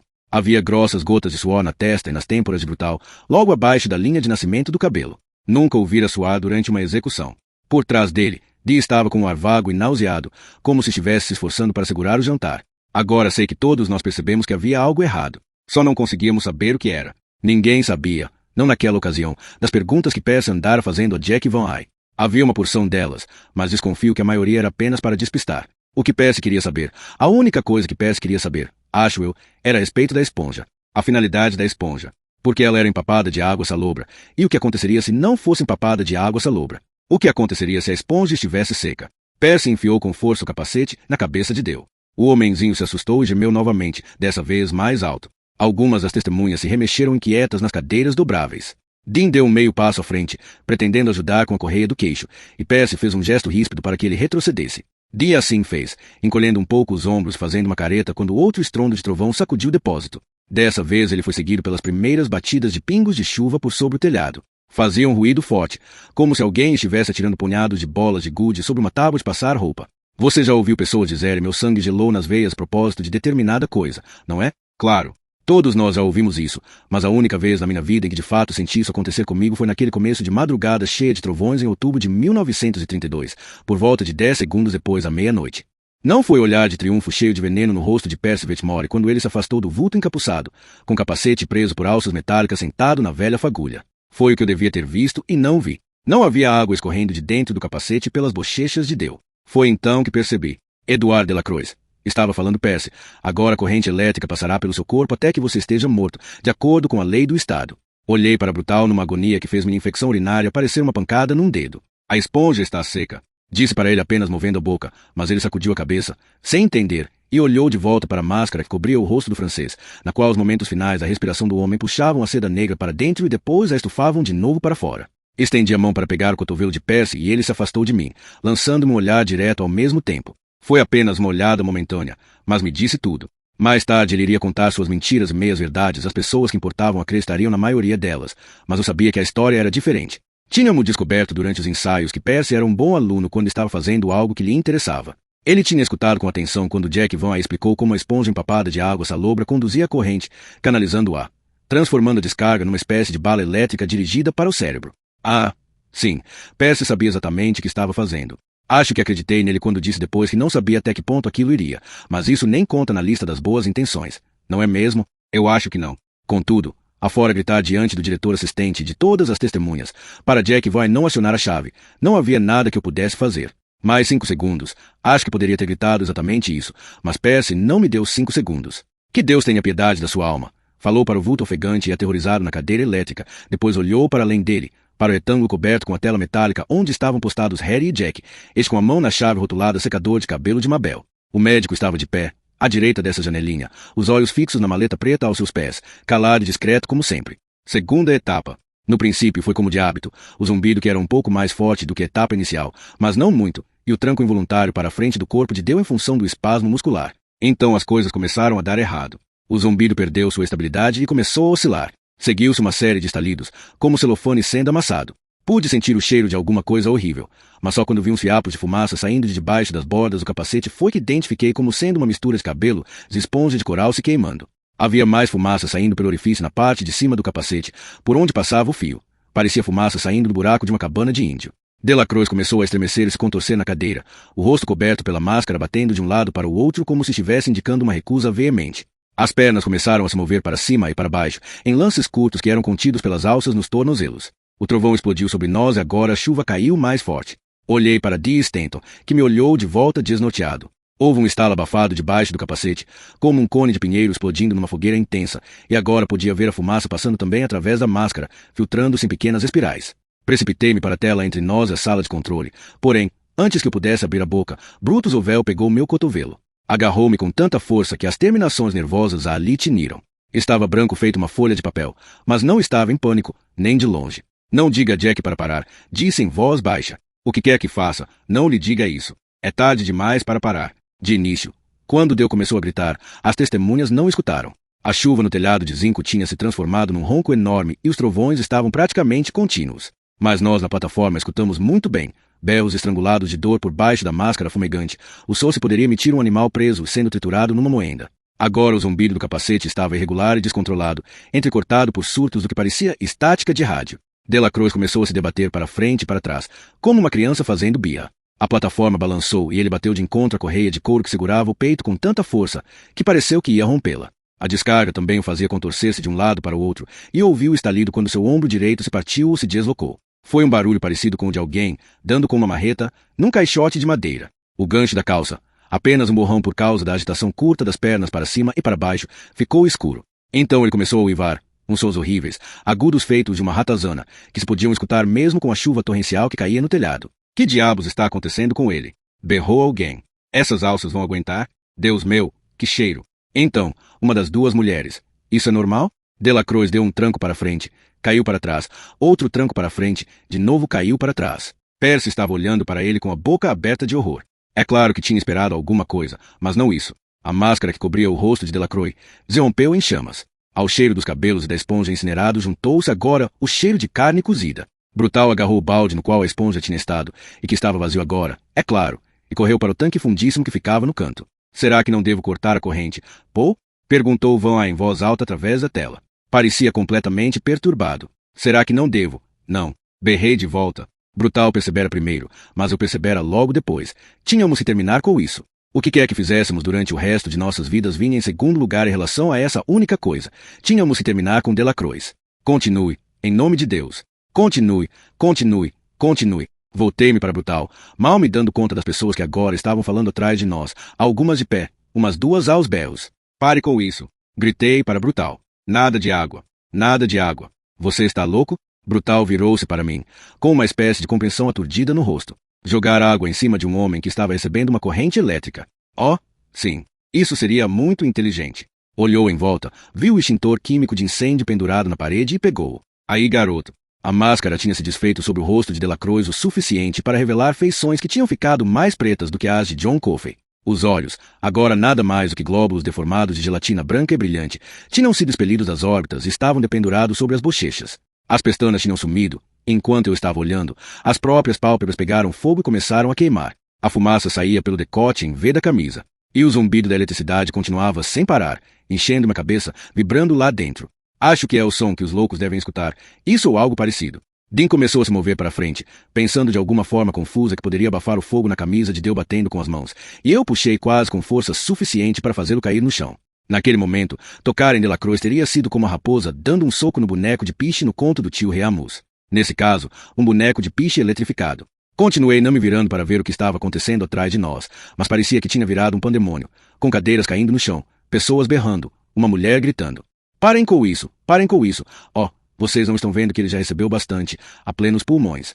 Curtis Anderson agarrou-me pelo ombro e indagou o que estava acontecendo. Em nome de Deus, o que estava acontecendo e por que não mandava Jack cortar a corrente. Por que não posso? Falei. Fomos longe demais para dar para trás. Você não está vendo? De qualquer modo, estará terminado dentro de poucos segundos. Porém, ainda se passaram uns 2 minutos antes de terminar, os 2 minutos mais longos da minha vida inteira, e acho que, durante a maior parte deles, Delacroix estava consciente. Ele gritou e se agitou e se jogou de um lado para o outro. Saía fumaça de suas narinas e da boca, que tinha ficado com a cor roxa escura de ameixas maduras. A fumaça subia da sua língua como a fumaça sobe de uma grelha muito quente. Todos os botões da camisa estouraram ou se derreteram. A camiseta não chegou bem a pegar fogo, mas ficou carbonizada e a fumaça jorrava através dela, e podíamos sentir o cheiro dos pelos do seu peito sendo cozidos. Atrás de nós, as pessoas estavam se dirigindo para a porta como gado num estouro da boiada. Não podiam passar por ela, é claro, afinal, estávamos numa maldita prisão, de modo que as pessoas simplesmente ficaram amontoadas em volta da porta enquanto Delacroix era fritado. Agora estou sendo fritado, dissera o velho Todd quando estávamos ensaiando para Arlen Bitterbook. Virei um peru assado, e os trovões estouravam e a chuva caía do céu numa fúria perfeita. Em algum momento pensei no médico e olhei em volta à sua procura. Ainda estava lá, mas caído no chão junto da maleta. Tinha desmaiado. Brutal veio e ficou ao meu lado, segurando o extintor de incêndio. Ainda não. Falei. Eu sei. Procuramos Percy com os olhos e o vimos de pé, agora quase atrás da fagulha. Petrificado, os olhos inteiramente arregalados, um punho fechado metido na boca. Então, por fim, Delacroix desabou contra o encosto da cadeira, seu rosto inchado, deformado, caído sobre um ombro. Ainda estava estremecendo, mas tínhamos visto isso antes. Era a corrente passando por dentro dele. O capacete tinha ficado de banda sobre a cabeça dele, mas quando retiramos um pouco depois, a maior parte do couro cabeludo e o que sobrara dos cabelos vieram junto, grudados no metal como se por um poderoso adesivo. Corte! Berrei para Jack depois que se passaram 30 segundos sem que houvesse nada além dos estremecimentos da corrente elétrica, na massa carbonizada e fumegante com a forma de um homem que balançava na cadeira elétrica. O zumbido acabou imediatamente e acenei com a cabeça para Brutal. Ele se virou e meteu o extintor nos braços de Percy com tanta força que ele cambaleou para trás e quase caiu da plataforma. Você faz isso, disse Brutal. Afinal, é você que está dirigindo o espetáculo, não é? Percy lançou-lhe o olhar ao mesmo tempo de repugnância e ódio então, armado com o extintor. Deu impressão. Armou e disparou uma enorme nuvem de espuma branca por cima do homem na cadeira. Vi o pé de Dale dar um pequeno espasmo quando a espuma atingiu seu rosto e pensei, não, talvez tenhamos que fazer de novo, mas houve só aquele único espasmo. Anderson tinha se virado e estava falando alto para as testemunhas, dizendo-lhes que estava tudo bem. Tudo estava sob controle. Tinha sido apenas uma subida de voltagem devido à tempestade elétrica, nada com que se preocupar. Só faltava ele lhe dizer que o cheiro que estavam sentindo, uma mistura diabólica de cabelos queimados, carne frita e merda recém-cozida saída diretamente do cozinho crocante de Edward Delacroix, era Chanel número 5. Pegue o estetoscópio do médico, eu disse para Dean quando o extintor parou. Agora Delacroix estava coberto de branco e o pior do fedor estava sendo encoberto por um odor químico sutil e acre. O doutor, será que devo? Esqueça o doutor, apenas pegue o estetoscópio dele, disse eu. Vamos acabar com isso. Tirá-lo daqui. Dean concordou com a cabeça. Acabar e tirá-lo daqui eram duas ideias que naquele momento lhe agradavam. Agradavam a nós dois. Foi até a maleta do médico e começou a procurar dentro dela. O médico estava começando a se mexer de novo, então pelo menos ele não tinha tido um derrame nem um ataque do coração. Que bom! Mas o jeito como Brutal estava olhando para Percy não era bom. Vá para o túnel e espere junto da maca, disse eu. Percy engoliu em seco. Paul, escute. Eu não sabia. Calhe a boca. Vá para o túnel e espere junto da maca. Já. Ele engoliu em seco novamente, fez uma careta como se isso tivesse doído, e depois caminhou em direção à porta que levava ao degraus e ao túnel. Estava levando o extintor de incêndio nos braços como se fosse um bebê. Dean passou por ele, voltando para mim com o estetoscópio. Puxei-o das suas mãos e coloquei os terminais nos ouvidos. Tinha feito isso antes, no exército, e é como andar de bicicleta, nunca se esquece. Passei a mão para retirar a espuma de cima do peito de Delacroix, e tive que engolir o vômito quando um pedaço grande e quente da pele dele simplesmente deslizou da carne que estava por baixo, do modo como a pele desliza de cima de um. Bem, você sabe, de um peru bem assado. Oh, meu Deus! Quase soluçou uma voz atrás de mim, que não reconheci. É sempre desse jeito, porque alguém não me preveniu. Eu nunca teria vindo. Agora é muito tarde, amigo, pensei. Tirem esse homem daqui, disse para Dee Brutal ou quem quer que pudesse estar escutando. Disse quando tive certeza de que era capaz de falar sem vomitar em cima do colo fumegante de Delacroix. Façam com que eles todos fiquem junto da porta.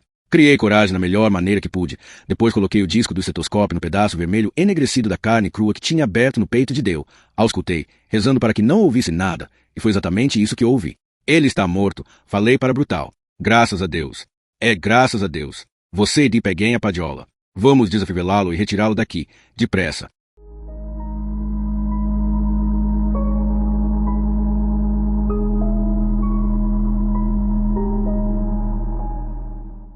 Capítulo 5. Conseguimos levar o corpo dele pelos 12 degraus e colocá-lo sobre a maca de cadáveres sem problema. Meu pesadelo era que a carne cozida pudesse escorregar dos ossos quando estivéssemos carregando. Era a frase sobre o peru bem assado do velho Toot que me tinha ficado na cabeça. Mas é claro que isso não aconteceu. Curtis Anderson estava lá em cima acalmando os espectadores, ou tentando, pelo menos. E isso foi bom para Brutal, porque Anderson não estava ali para ver quando Brutal deu um passo na direção da cabeça da maca e jogou o braço para trás para esmurrar Percy, que estava parado ali, com um ar surpreso. Segurei-lhe o braço e isso foi bom para ambos. Foi bom para Percy porque Brutal pretendia desferir um murro com uma força de quase decapitar, e bom para Brutal porque ele teria perdido seu emprego se tivesse acertado aquele murro e talvez acabasse ele próprio na prisão. Não, disse eu. Como? Não? Perguntou-me furioso. Como você pode dizer não? Você viu o que ele fez. O que você quer me dizer? Que você ainda vai deixar as ligações dele protegerem-no. Depois do que ele fez? Brutal ficou olhando fixamente para mim, boquiaberto, os olhos com tanta raiva que estavam rasos d'água. Ouça-me, Brutus, você dá um soco nele e o mais provável é que nós todos vamos para a rua. Você, eu, Dee, Harry, talvez até Dick Van Eyck. Todos sobem 1 ou 2 degraus, a começar por Bill Dodd, e a comissão de presídios contrata 3 ou 4 vezes a fila da sopa para preencher as vagas de baixo. Talvez você possa viver com isso, mas... Indiquei com o polegar Dee, que estava olhando para o fim do túnel de tijolos, cheio de goteiras. Estava segurando os óculos numa das mãos e tinha o ar tão surpreso quanto Percy. Mas, e Dee? Ele tem 2 filhos, um no ensino médio e um prestes a entrar. Então, em que ficamos? Perguntou Brutal. Nós deixamos ele sair dessa em brancas nuvens? Eu não sabia que a esponja tinha que estar molhada, disse Percy num tom fraco e mecânico. Essa era a história que ele tinha ensaiado de antemão, é claro, quando estava esperando uma travessura divertida em vez do cataclismo que tínhamos acabado de testemunhar. Ela nunca estava molhada quando nós ensaiamos. Ora, seu imbecil, começou Brutal, ia partir para cima de Percy, mas eu agarrei e puxei-o de novo para trás. Ouviram-se passos fortes nos degraus. Ergui os olhos, receando desesperadamente ver Curtis Anderson, mas era Harry Terwilliger. Estava com a face lívida e os lábios arroxeados, como se tivesse comido geleia de uva. Voltei minha atenção para Brutal. Pelo amor de Deus, Brutal, Delacroix está morto, nada pode mudar isso e Percy não vale a pena. Será então que já estava com o plano na cabeça ou com seus aspectos preliminares? Deixe que lhe diga, desde então me tenho perguntado sobre isso. Perguntei-me ao longo de muitos e muitos anos e nunca consegui chegar a uma resposta satisfatória. Suponho que não faça muita diferença. Já notei que uma porção de coisas não faz diferença, mas isso não impede um homem de ficar se perguntando sobre elas. Vocês falam a meu respeito como se eu fosse um completo idiota, disse Percy. Ele ainda parecia estonteado e sem fôlego, como se alguém lhe tivesse dado um murro na barriga, mas estava se recuperando um pouco. Você é um imbecil, Percy, disse eu. Ei, você não pode. Tive que fazer um enorme esforço para controlar meu próprio impulso de bater nele. A água pingava com o som oco dos tijolos pelo corredor afora. Nossas sombras dançavam, imensas e deformadas, sobre as paredes, como as sombras naquela história de Poe sobre o grande gorila da rua Morgue. O trovão explodia. mas ali embaixo ele ficava abafado. De você só quero ouvir uma coisa, Percy, e é você repetir sua promessa de requerer amanhã sua transferência para Briar Ridge. Não se preocupe com isso, falou com ar soturno. Olhou para o vulto coberto com um lençol sobre a maca, desviou o olhar, relanceou os olhos para mim por um instante, depois tornou a desviar o olhar. Isso seria o melhor para você, disse Harry. Do contrário, você poderia chegar a conhecer Wild Bill Watson muito melhor do que deseja. Uma pequena pausa. Poderíamos providenciar isso. Percy estava com medo de nós e provavelmente estava com medo do que poderíamos fazer se ele ainda estivesse por ali quando descobríssemos que tinha estado conversando com Jack Van Aesop para que servia a esponja e porque sempre a empapávamos de água salobra. Porém a menção de Watson feita por Harry despertou um verdadeiro terror nos seus olhos. Podia vê-lo se lembrando de como Watson o tinha ficado segurando, despenteando seus cabelos, falando carinhosamente com ele. Você não se atreveria? Sussurrou Percy. Sem dúvida que me atreveria. Sim, retrucou Harry tranquilamente. E quer saber do que mais? Não me aconteceria nada. Porque você já se revelou descuidado como o diabo perto dos presos. Incompetente? Também. Percy cerrou os punhos e seu rosto ficou ligeiramente rosado. Eu não sou. Claro que é, disse-lhe juntando-se a nós. Formamos uma espécie de semicírculo em torno de Percy ao pé dos degraus, e mesmo uma retirada pelo túnel estava bloqueada. A maca estava por trás dele, com sua carga de carne fumegante oculta por um lençol velho. Você acabou de queimar Delacroix vivo. Se isso não é ser incompetente, então o que é? Percy piscou os olhos. Tinha planejado se cobrir argumentando com a ignorância e agora viu que estava preso na sua própria armadilha. Não sei o que ia dizer a seguir, porque nesse exato momento Curtis Anderson precipitou-se pelos degraus abaixo. Nós o ouvimos vindo e nos afastamos um pouco de Percy, para não dar uma impressão tão ameaçadora. Que porra de lambança foi isso tudo? Rugiu Anderson. Deus meu, o chão lá em cima está coberto de vômito. E o fedor? Mandei Magnusson e o velho Toa-Tota abrirem ambas as portas, mas aquele fedor não vai sair nos próximos 5 anos. Posso apostar. E aquele idiota do Varton está cantando sobre isso. Posso ouvi-lo. Ele sabe cantar. Curte? Perguntou Brutal. Sabe como você pode queimar gás de lamparina com uma única fagulha sem se machucar se fizer isso antes que a concentração fique muito forte. Isso foi parecido. Demoramos um instante olhando boquiabertos para Bruto, e então caímos todos na gargalhada. Nossos risos fortes e histéricos ecoaram para cima e para baixo no túnel como se fossem morcegos. Nossas sombras saltavam e tremulavam nas paredes. Perto do final, até Percy riu conosco. Por fim, acabou, depois disso, todos nos sentimos um pouco melhor. Sentimos-nos sãos novamente. Muito bem, rapazes, disse Anderson, enxugando seus olhos lacrimejantes com o lenço e ainda fungando o ocasional resto de riso. Que diabos aconteceu? Uma execução, disse Brutal. Acho que seu tom natural surpreendeu Anderson, mas não me surpreendeu. Pelo menos não muito. Brutal sempre fora bom em mudar de sintonia rapidamente. Uma execução bem-sucedida. Em nome de Deus, como é que você é capaz de chamar de sucesso um aborto de corrente contínua como esse? Temos testemunhas que não vão conseguir dormir durante um mês. Que diabo, aquela dona gorda e velha provavelmente não vai dormir durante um ano. Brutal apontou para a maca e o vulto debaixo do lençol. Ele está morto, não está? Quanto às suas testemunhas, a maioria delas estará dizendo aos seus amigos amanhã de noite que foi justiça divina. O Deus ali queimou vivas um punhado de pessoas. Então nós queimamos vivo. Só que não vão dizer que fomos nós. Dirão que foi vontade de Deus, atuando através de nós. Talvez até haja uma certa dose de verdade nisso. E quer saber a melhor parte? O máximo disso tudo? A maioria dos amigos deles vai desejar ter estado ali para assistir. Ao dizer essa última parte, lançou um olhar ao mesmo tempo de asco e de ironia para Percy. E se os sentimentos deles ficaram um pouco afetados, e daí? Perguntou Harry. Eles se apresentaram como voluntários para essa maldita tarefa, ninguém os convocou. Não sabia que a esponja tinha que estar molhada, disse Percy na sua voz de robô. Nunca está molhada nos ensaios. Dee olhou para ele com total aversão. Quantos anos você levou mijando no assento da privada antes que alguém lhe dissesse para levantá-la antes de começar? Rosnou. Percy abriu a boca para responder, mas mandei-o ficar calado. Por milagre, ele ficou. Voltei-me para Anderson. Percy fez uma cagada. Curtis. Foi isso que aconteceu. Pura e simplesmente. Virei-me para Percy, desafiando-me contradizer. Ele não o fez. Talvez porque tenha lido meus olhos. É melhor que Anderson escute erro idiota do que de propósito. E, além disso, nada do que fosse dito ali embaixo no túnel tinha importância. O que importava, o que sempre importava para os Percy Vetmore deste mundo, era o que ficasse escrito ou fosse ouvido pelos maiorais, as pessoas que importam. O que importa para os Percys do mundo é como a história sai no jornal. Anderson olhou para nós 5, em dúvida. Olhou até para Deu, mas ele não estava em condições de falar. Acho que poderia ter sido pior, disse Anderson. É isso mesmo, concordei. Ele podia ainda estar vivo. Curtis piscou. Parecia que essa possibilidade não lhe tinha passado pela cabeça. Quero um relatório completo sobre isso na minha mesa amanhã, disse ele. E nenhum de vocês vai falar com o diretor Moore sobre isso até que eu tenha tido ocasião de falar com ele. Certo? Sacudimos a cabeça negativamente com veemência. Se Curtis Anderson queria contar para o diretor, ora, para nós isso estava muito bem. Se nenhum daqueles jornalistas de Araque colocar isso nos jornais, eles não vão colocar, disse eu. Se tentassem, os editores impediriam.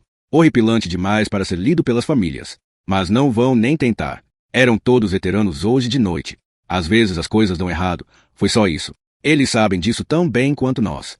Anderson refletiu por mais um instante, então concordou com a cabeça. Voltou a atenção para Percy, com uma expressão de asco na fisionomia normalmente agradável. Você é um imbecilzinho, disse ele, e não gosto nada de você. Ratificou com a cabeça ante o olhar de surpresa atonita de Percy. Se você disser para qualquer dos seus amigos bundas moles que eu falei isso, negarei até que o cavalo do general Custer ressuscite, e esses homens me apoiarão. Você está com um problema, filho. Deu meia volta e começou a subir a escada. Deixei-o subir 4 degraus.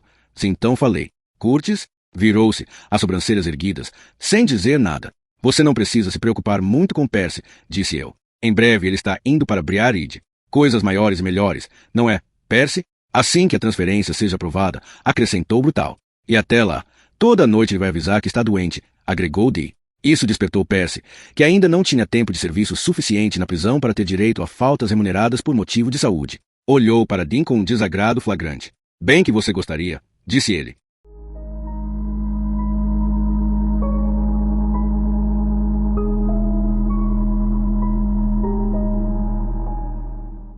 Capítulo 6. Estávamos de volta ao bloco cerca de 1h15, com exceção de Percy, que tinha recebido ordem de limpar o depósito e ficou emburrado durante todo o trabalho, e eu com o relatório para redigir. Resolvi escrevê-lo na mesa de guarda.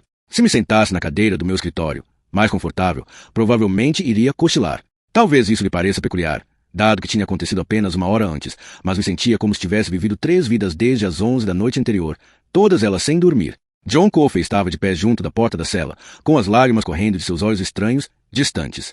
Era como olhar sangue escorrendo de algum ferimento incurável, mas estranhamente indolor. Mais perto da mesa, Varton estava sentado no catre, balançando o corpo para um lado e para o outro, e cantando uma canção que aparentemente ele próprio inventara e que não era bem sem sentido. Tanto quanto posso me lembrar, ela era mais ou menos assim. Churrasco, eu e você.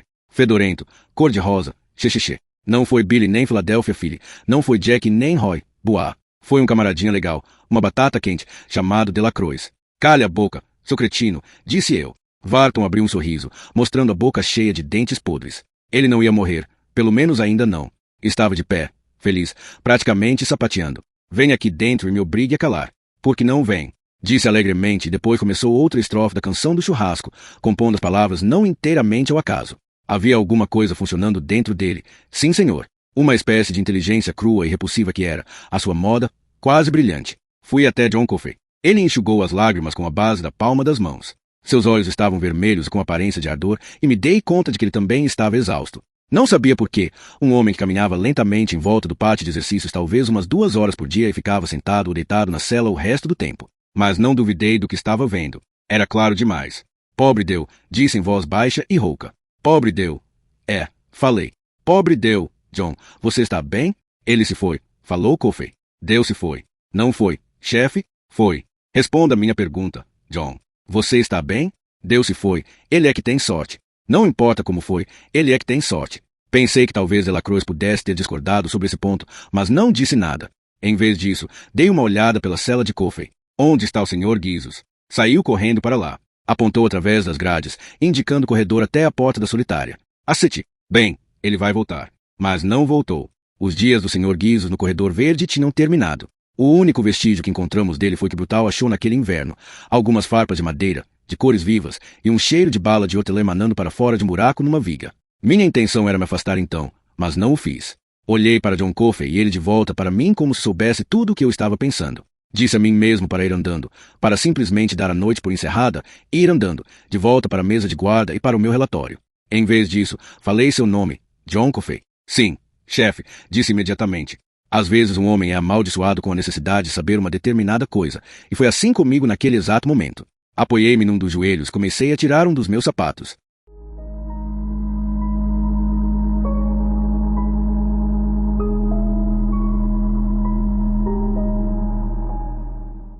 Capítulo 7. A chuva tinha terminado quando cheguei em casa, e um fino sorriso de lua tinha surgido sobre as cristas das montanhas ao norte. Minha sonolência parecia ter sumido junto com as nuvens. Estava completamente desperto e podia sentir o cheiro de Delacroix em mim. Achei que talvez fosse sentir o cheiro dele na minha pele. Churrasco, eu e você, fedorento, cor-de-rosa, xexexê. por muito tempo. Janice estava esperando por mim acordada, como sempre fazia nas noites de execução. Pretendia não lhe contar a história. Não via sentido algum em mortificá-la com isso, porém ela deu uma boa olhada no meu rosto quando entrei pela porta da cozinha e quis saber de tudo. Então me sentei. Peguei as mãos quentes dela nas minhas frias. O aquecimento no meu velho Ford mal funcionava e o tempo tinha virado 180 graus desde a tempestade, e contei-lhe o que ela achou que queria ouvir. Por volta da metade da história, caí num pranto, coisa com que não contava. Fiquei um pouco envergonhado, mas só um pouco. Era com ela, entende? E ela nunca me criticou nas vezes em que me desviei do modo como eu achava que um homem devia se portar. Do modo como eu achava que eu devia me portar. Pelo menos. Um homem que tem uma boa mulher é a mais sortuda das criaturas de Deus, e um que não tem deve estar entre as mais infelizes, acho eu, e a única verdadeira bênção de suas vidas é que não sabem como estão numa pior. Chorei e ela segurou minha cabeça de encontro ao seu seio, e quando minha própria tempestade passou, me senti melhor, ao menos um pouco. E creio que foi então que tive a primeira noção consciente da minha ideia. Não o sapato, não é isso que quero dizer. O sapato estava relacionado, mas era diferente. Entretanto, naquele momento, minha verdadeira ideia foi apenas uma estranha constatação, que John Coffey e Melinda Moores, diferentes como eram em tamanho, sexo e cor, tinham exatamente os mesmos olhos, desanimados, tristes e distantes. Olhos moribundos. Venha para a cama, disse por fim minha mulher. Venha para a cama comigo, Paul.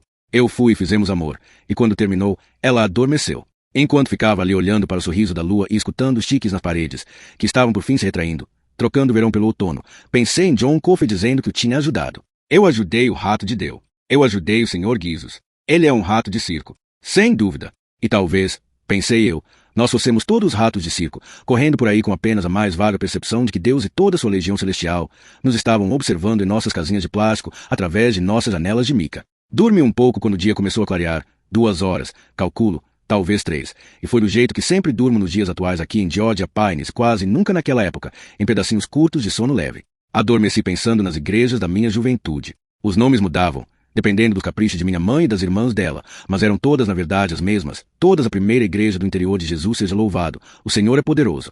À sombra desses campanários quadrangulares e achatados, o conceito de pagar pelos pecados surgia com a mesma regularidade do repicar dos sinos que chamavam os fiéis à adoração. Só Deus podia perdoar os pecados. Podia e perdoava, lavando-os no sangue agonizante de seu filho crucificado, mas isso não alterava a responsabilidade de suas crianças pagarem por esses pecados, e por seus pequenos erros de julgamento, sempre que possível. O pagamento dos pecados era potente, era a fechadura na porta que você fechava sobre o passado.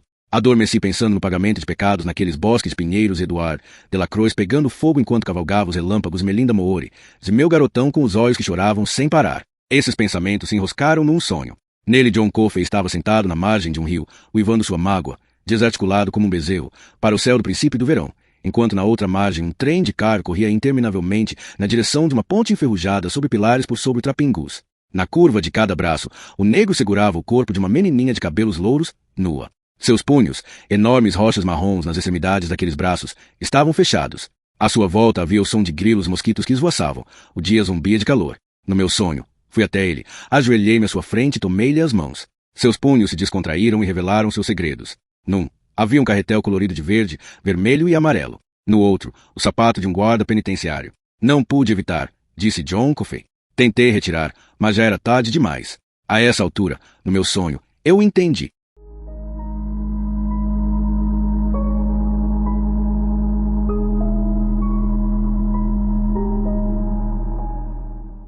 Capítulo 8.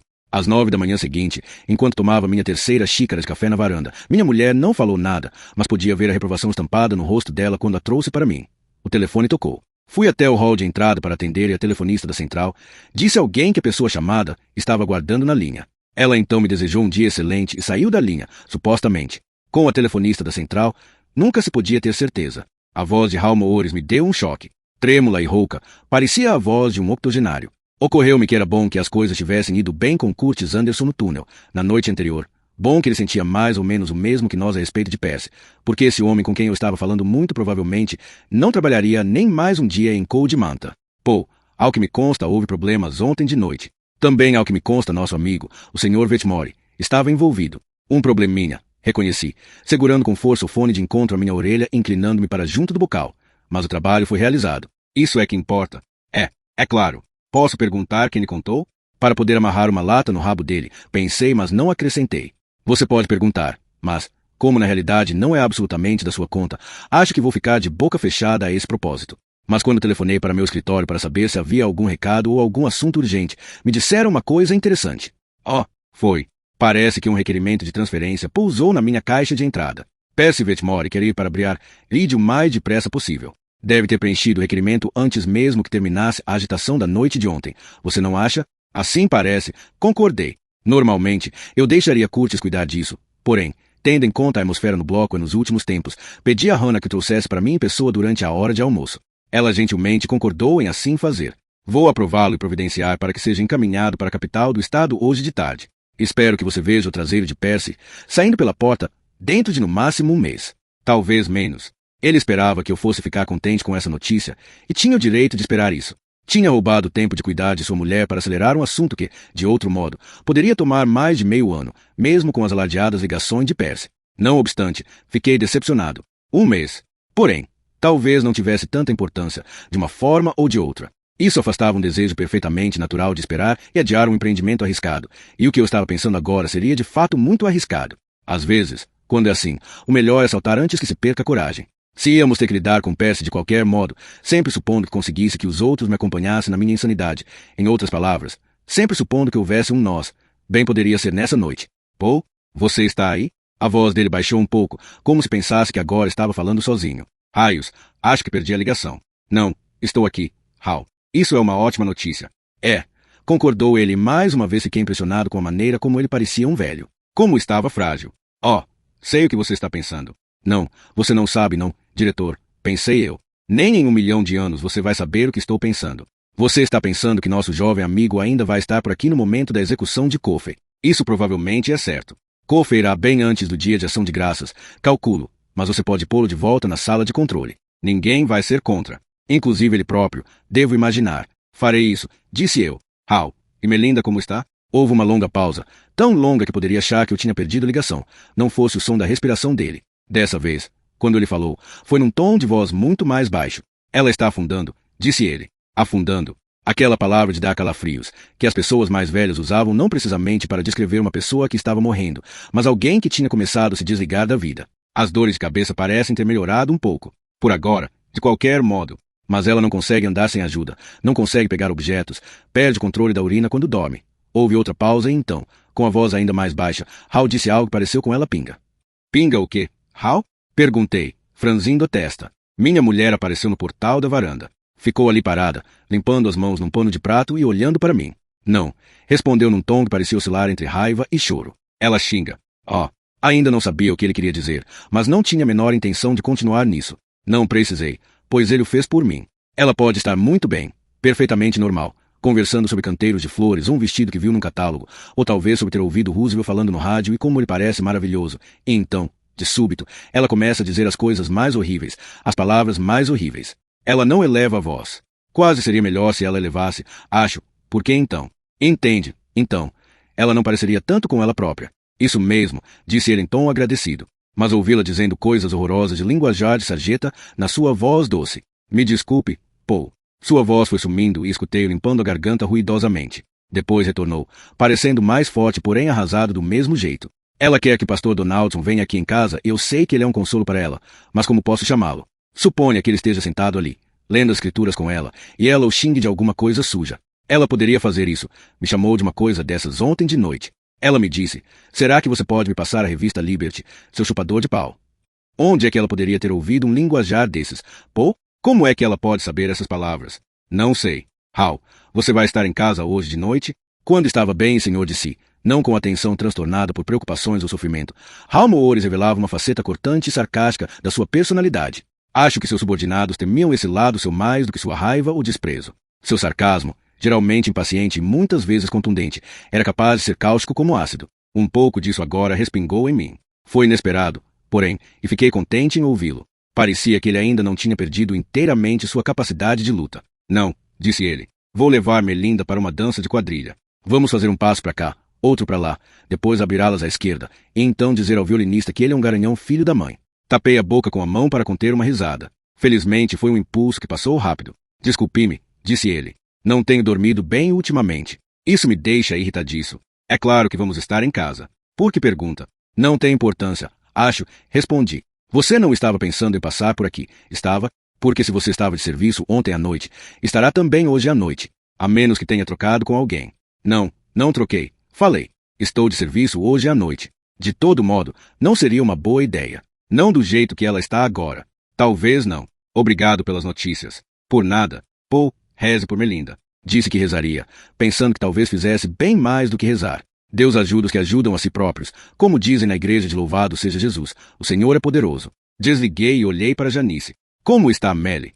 Perguntou. Nada bem. Contei-lhe o que Hal me contará, inclusive a parte sobre dizer palavrões, embora tenha omitido chupador de pau e garanhão filho da mãe.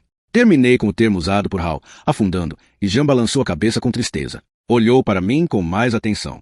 Em que você está pensando? Você está pensando em alguma coisa, provavelmente nada de bom. Está estampado no seu rosto. Mentira estava fora de questão. Nós não éramos assim um com o outro. Apenas lhe disse que era melhor que ela não soubesse, pelo menos por enquanto. Isso é, poderia metê-lo em problemas? Ela não pareceu especialmente alarmada com a ideia, e se interessada mais do que qualquer outra coisa, o que é uma das coisas nela que sempre adorei. Talvez, disse eu. É uma coisa boa? Talvez, repeti. Estava ali de pé, girando a manivela do telefone distraidamente com um dedo, enquanto segurava o gancho com um dedo da outra mão. Você prefere que o deixe sozinho enquanto usa o telefone? Perguntou. Que eu seja uma boa mulherzinha e deu fora. Lave uns pratos? Tricote uns sapatinhos de bebê? Aceite. Eu não diria assim. Porém, vamos ter convidados para o almoço. Pô? Espero que sim. Respondi.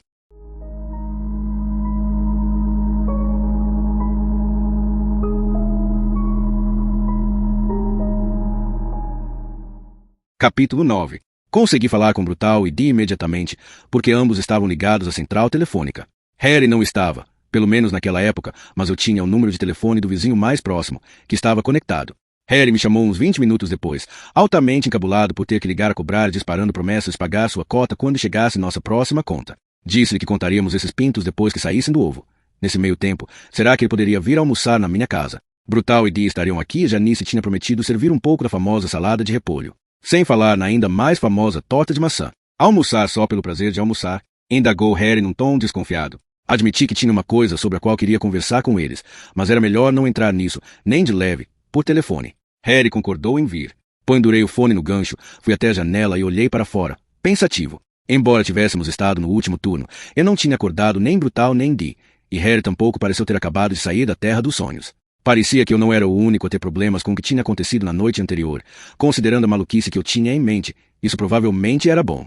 Brutal, que era quem morava mais perto de mim, chegou às 11h15. Dee apareceu 15 minutos depois e Harry, já vestido para o trabalho, cerca de 15 minutos depois de Dee. Janice nos serviu sanduíche de rosbife frio, salada de repolho e chá gelado na cozinha. Apenas um dia antes teríamos nos servido na varanda lateral, desfrutando da brisa, mas a temperatura tinha caído uns bons 15 graus desde a tempestade e um vento afiado estava soprando de cima das montanhas. Você será bem-vinda se quiser sentar-se conosco, disse para minha mulher. Ela abanou a cabeça. Acho que não quero saber o que vocês estão pretendendo fazer. Ficarei menos preocupada se ficar na ignorância. Vou comer algo no hall de entrada. Estou passando esta semana com as sortas Jane Austen, e ela é muito boa companhia. Quem é Jane Austen? Perguntou Harry quando ela foi embora. É do lado da sua família ou da de Janice.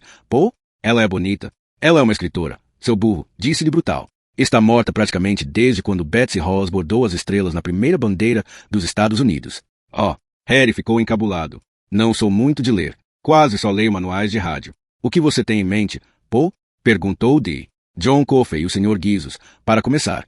Eles me deram um olhar de surpresa, como eu esperava. Estavam pensando que queria conversar sobre Delacroix ou Percy. Talvez ambos. Olhei para Dee e Harry. A coisa com o Sr. Guizos, o que Coffey fez, aconteceu muito depressa. Não sei se vocês chegaram ali a tempo de ver como o rato estava todo quebrado. Dee sacudiu a cabeça, mas vi o sangue no chão. Voltei-me para Brutal. Aquele filho da puta do Percy o esmagou, disse ele com simplicidade. Ele devia ter morrido, mas não morreu. Coffey fez alguma coisa com ele. Curou, de algum modo. Sei como isso parece, mas vi com meus próprios olhos. Falei.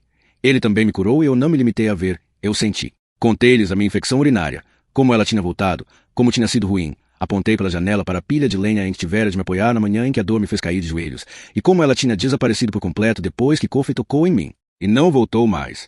Não demorei muito para contar. Quando terminei, eles ficaram sentados, pensando sobre isso por algum tempo, mastigando seus sanduíches.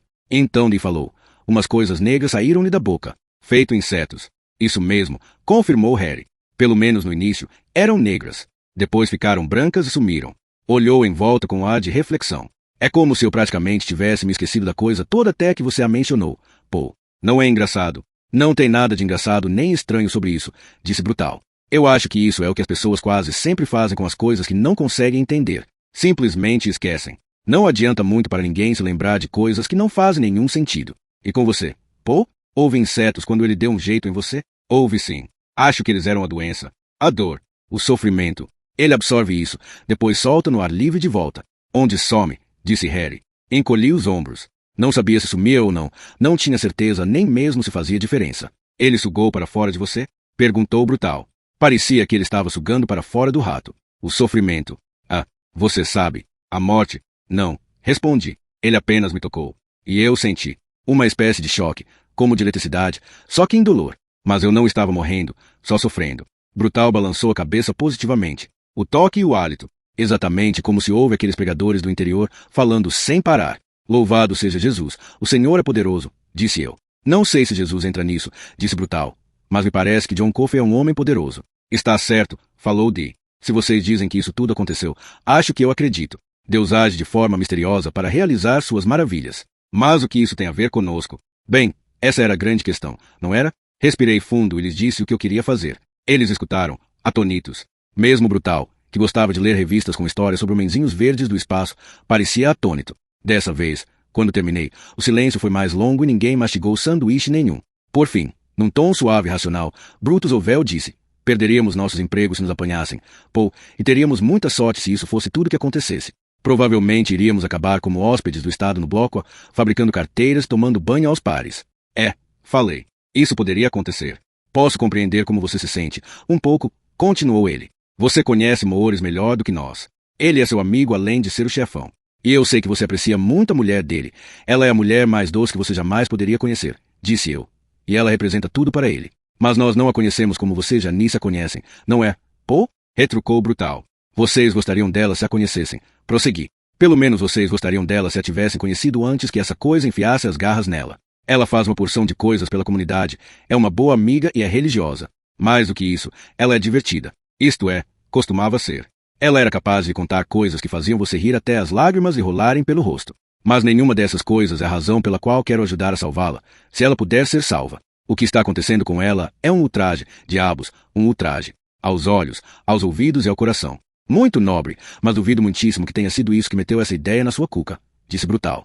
Acho que foi o que aconteceu com Deu. De algum modo, você quer compensar isso. E ele tinha razão. Claro que tinha. Eu conhecia Melinda Moores melhor do que os demais, porém talvez, no fim das contas, não bem o bastante para pedir a eles que arriscassem os empregos por ela, e possivelmente a liberdade também. Nem, aliás, meu próprio trabalho e liberdade. Eu tinha 2 filhos crescidos, e a última coisa que queria neste mundo de Deus era que minha mulher tivesse que escrever para eles com a notícia de que seu pai estava indo a julgamento por... Bem, por quê?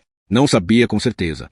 Ajudar e colaborar numa tentativa de fuga parecia o mais provável. Porém, a morte de Edward Delacroix tinha sido a coisa mais horrível, mais abominável, que eu jamais vira na vida, não apenas na minha vida de trabalho, mas na minha vida inteira, e eu tinha participado dela. Nós todos tínhamos participado dela, porque tínhamos deixado que Percy Vetmore ficasse mesmo depois de saber que ele era terrivelmente inadequado para trabalhar num lugar como o Blockway.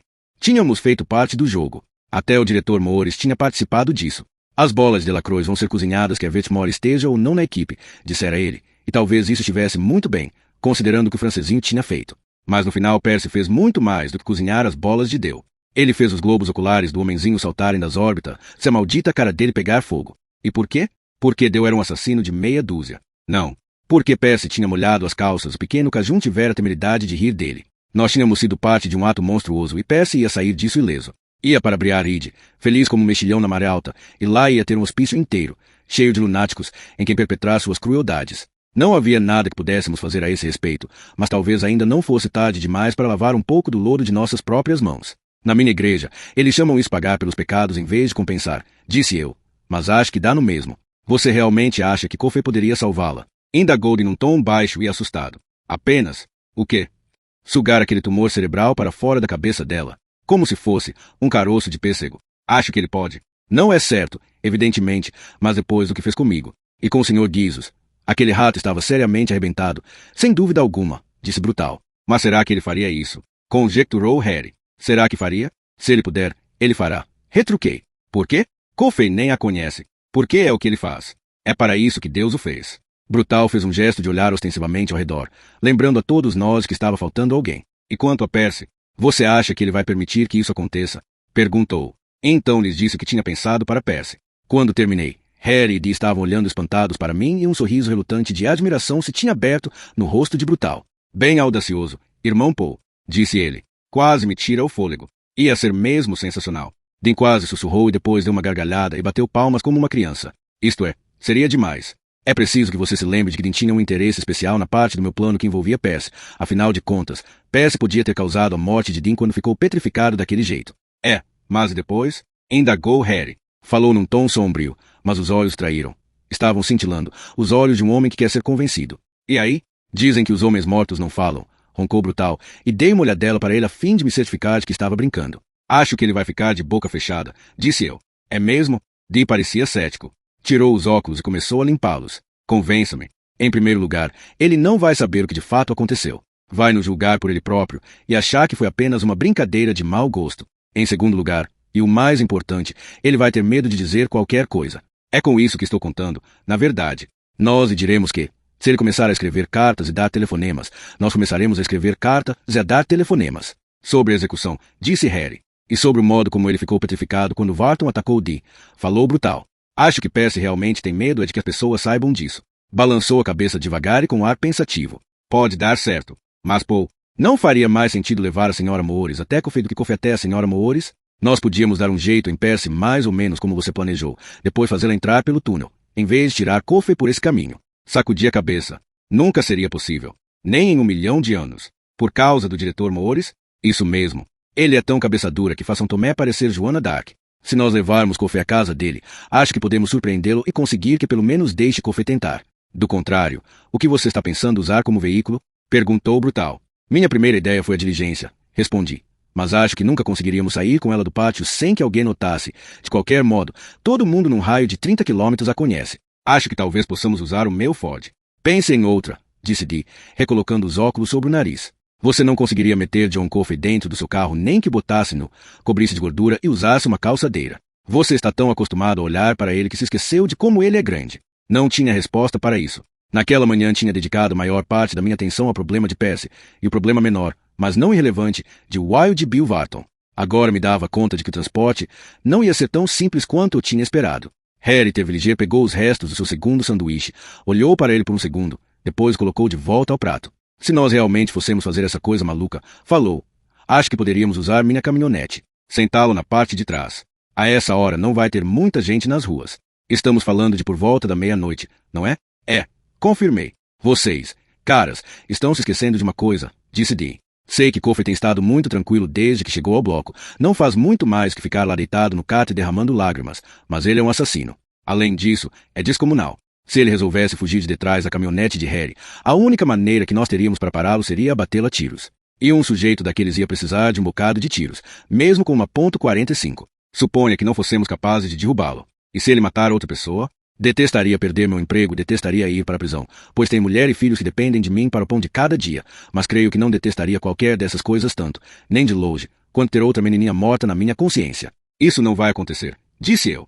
Como, em nome de Deus, você pode ter tanta certeza disso? Não respondi. Não sabia bem por onde começar. Sabia que isso ia surgir, claro que sabia, mas mesmo assim não sabia por onde começar para lhe dizer o que eu sabia. Brutal me ajudou. Você acha que ele não fez aquilo, não é? Pô? Tinha um ar incrédulo. Você acha que aquele brutamontes é inocente? Tenho absoluta certeza de que ele é inocente. Falei. Como? Em nome de Deus, você pode ter certeza disso. Há duas coisas, disse eu. Uma delas é o meu sapato. Inclinei-me por sobre a mesa e comecei a falar.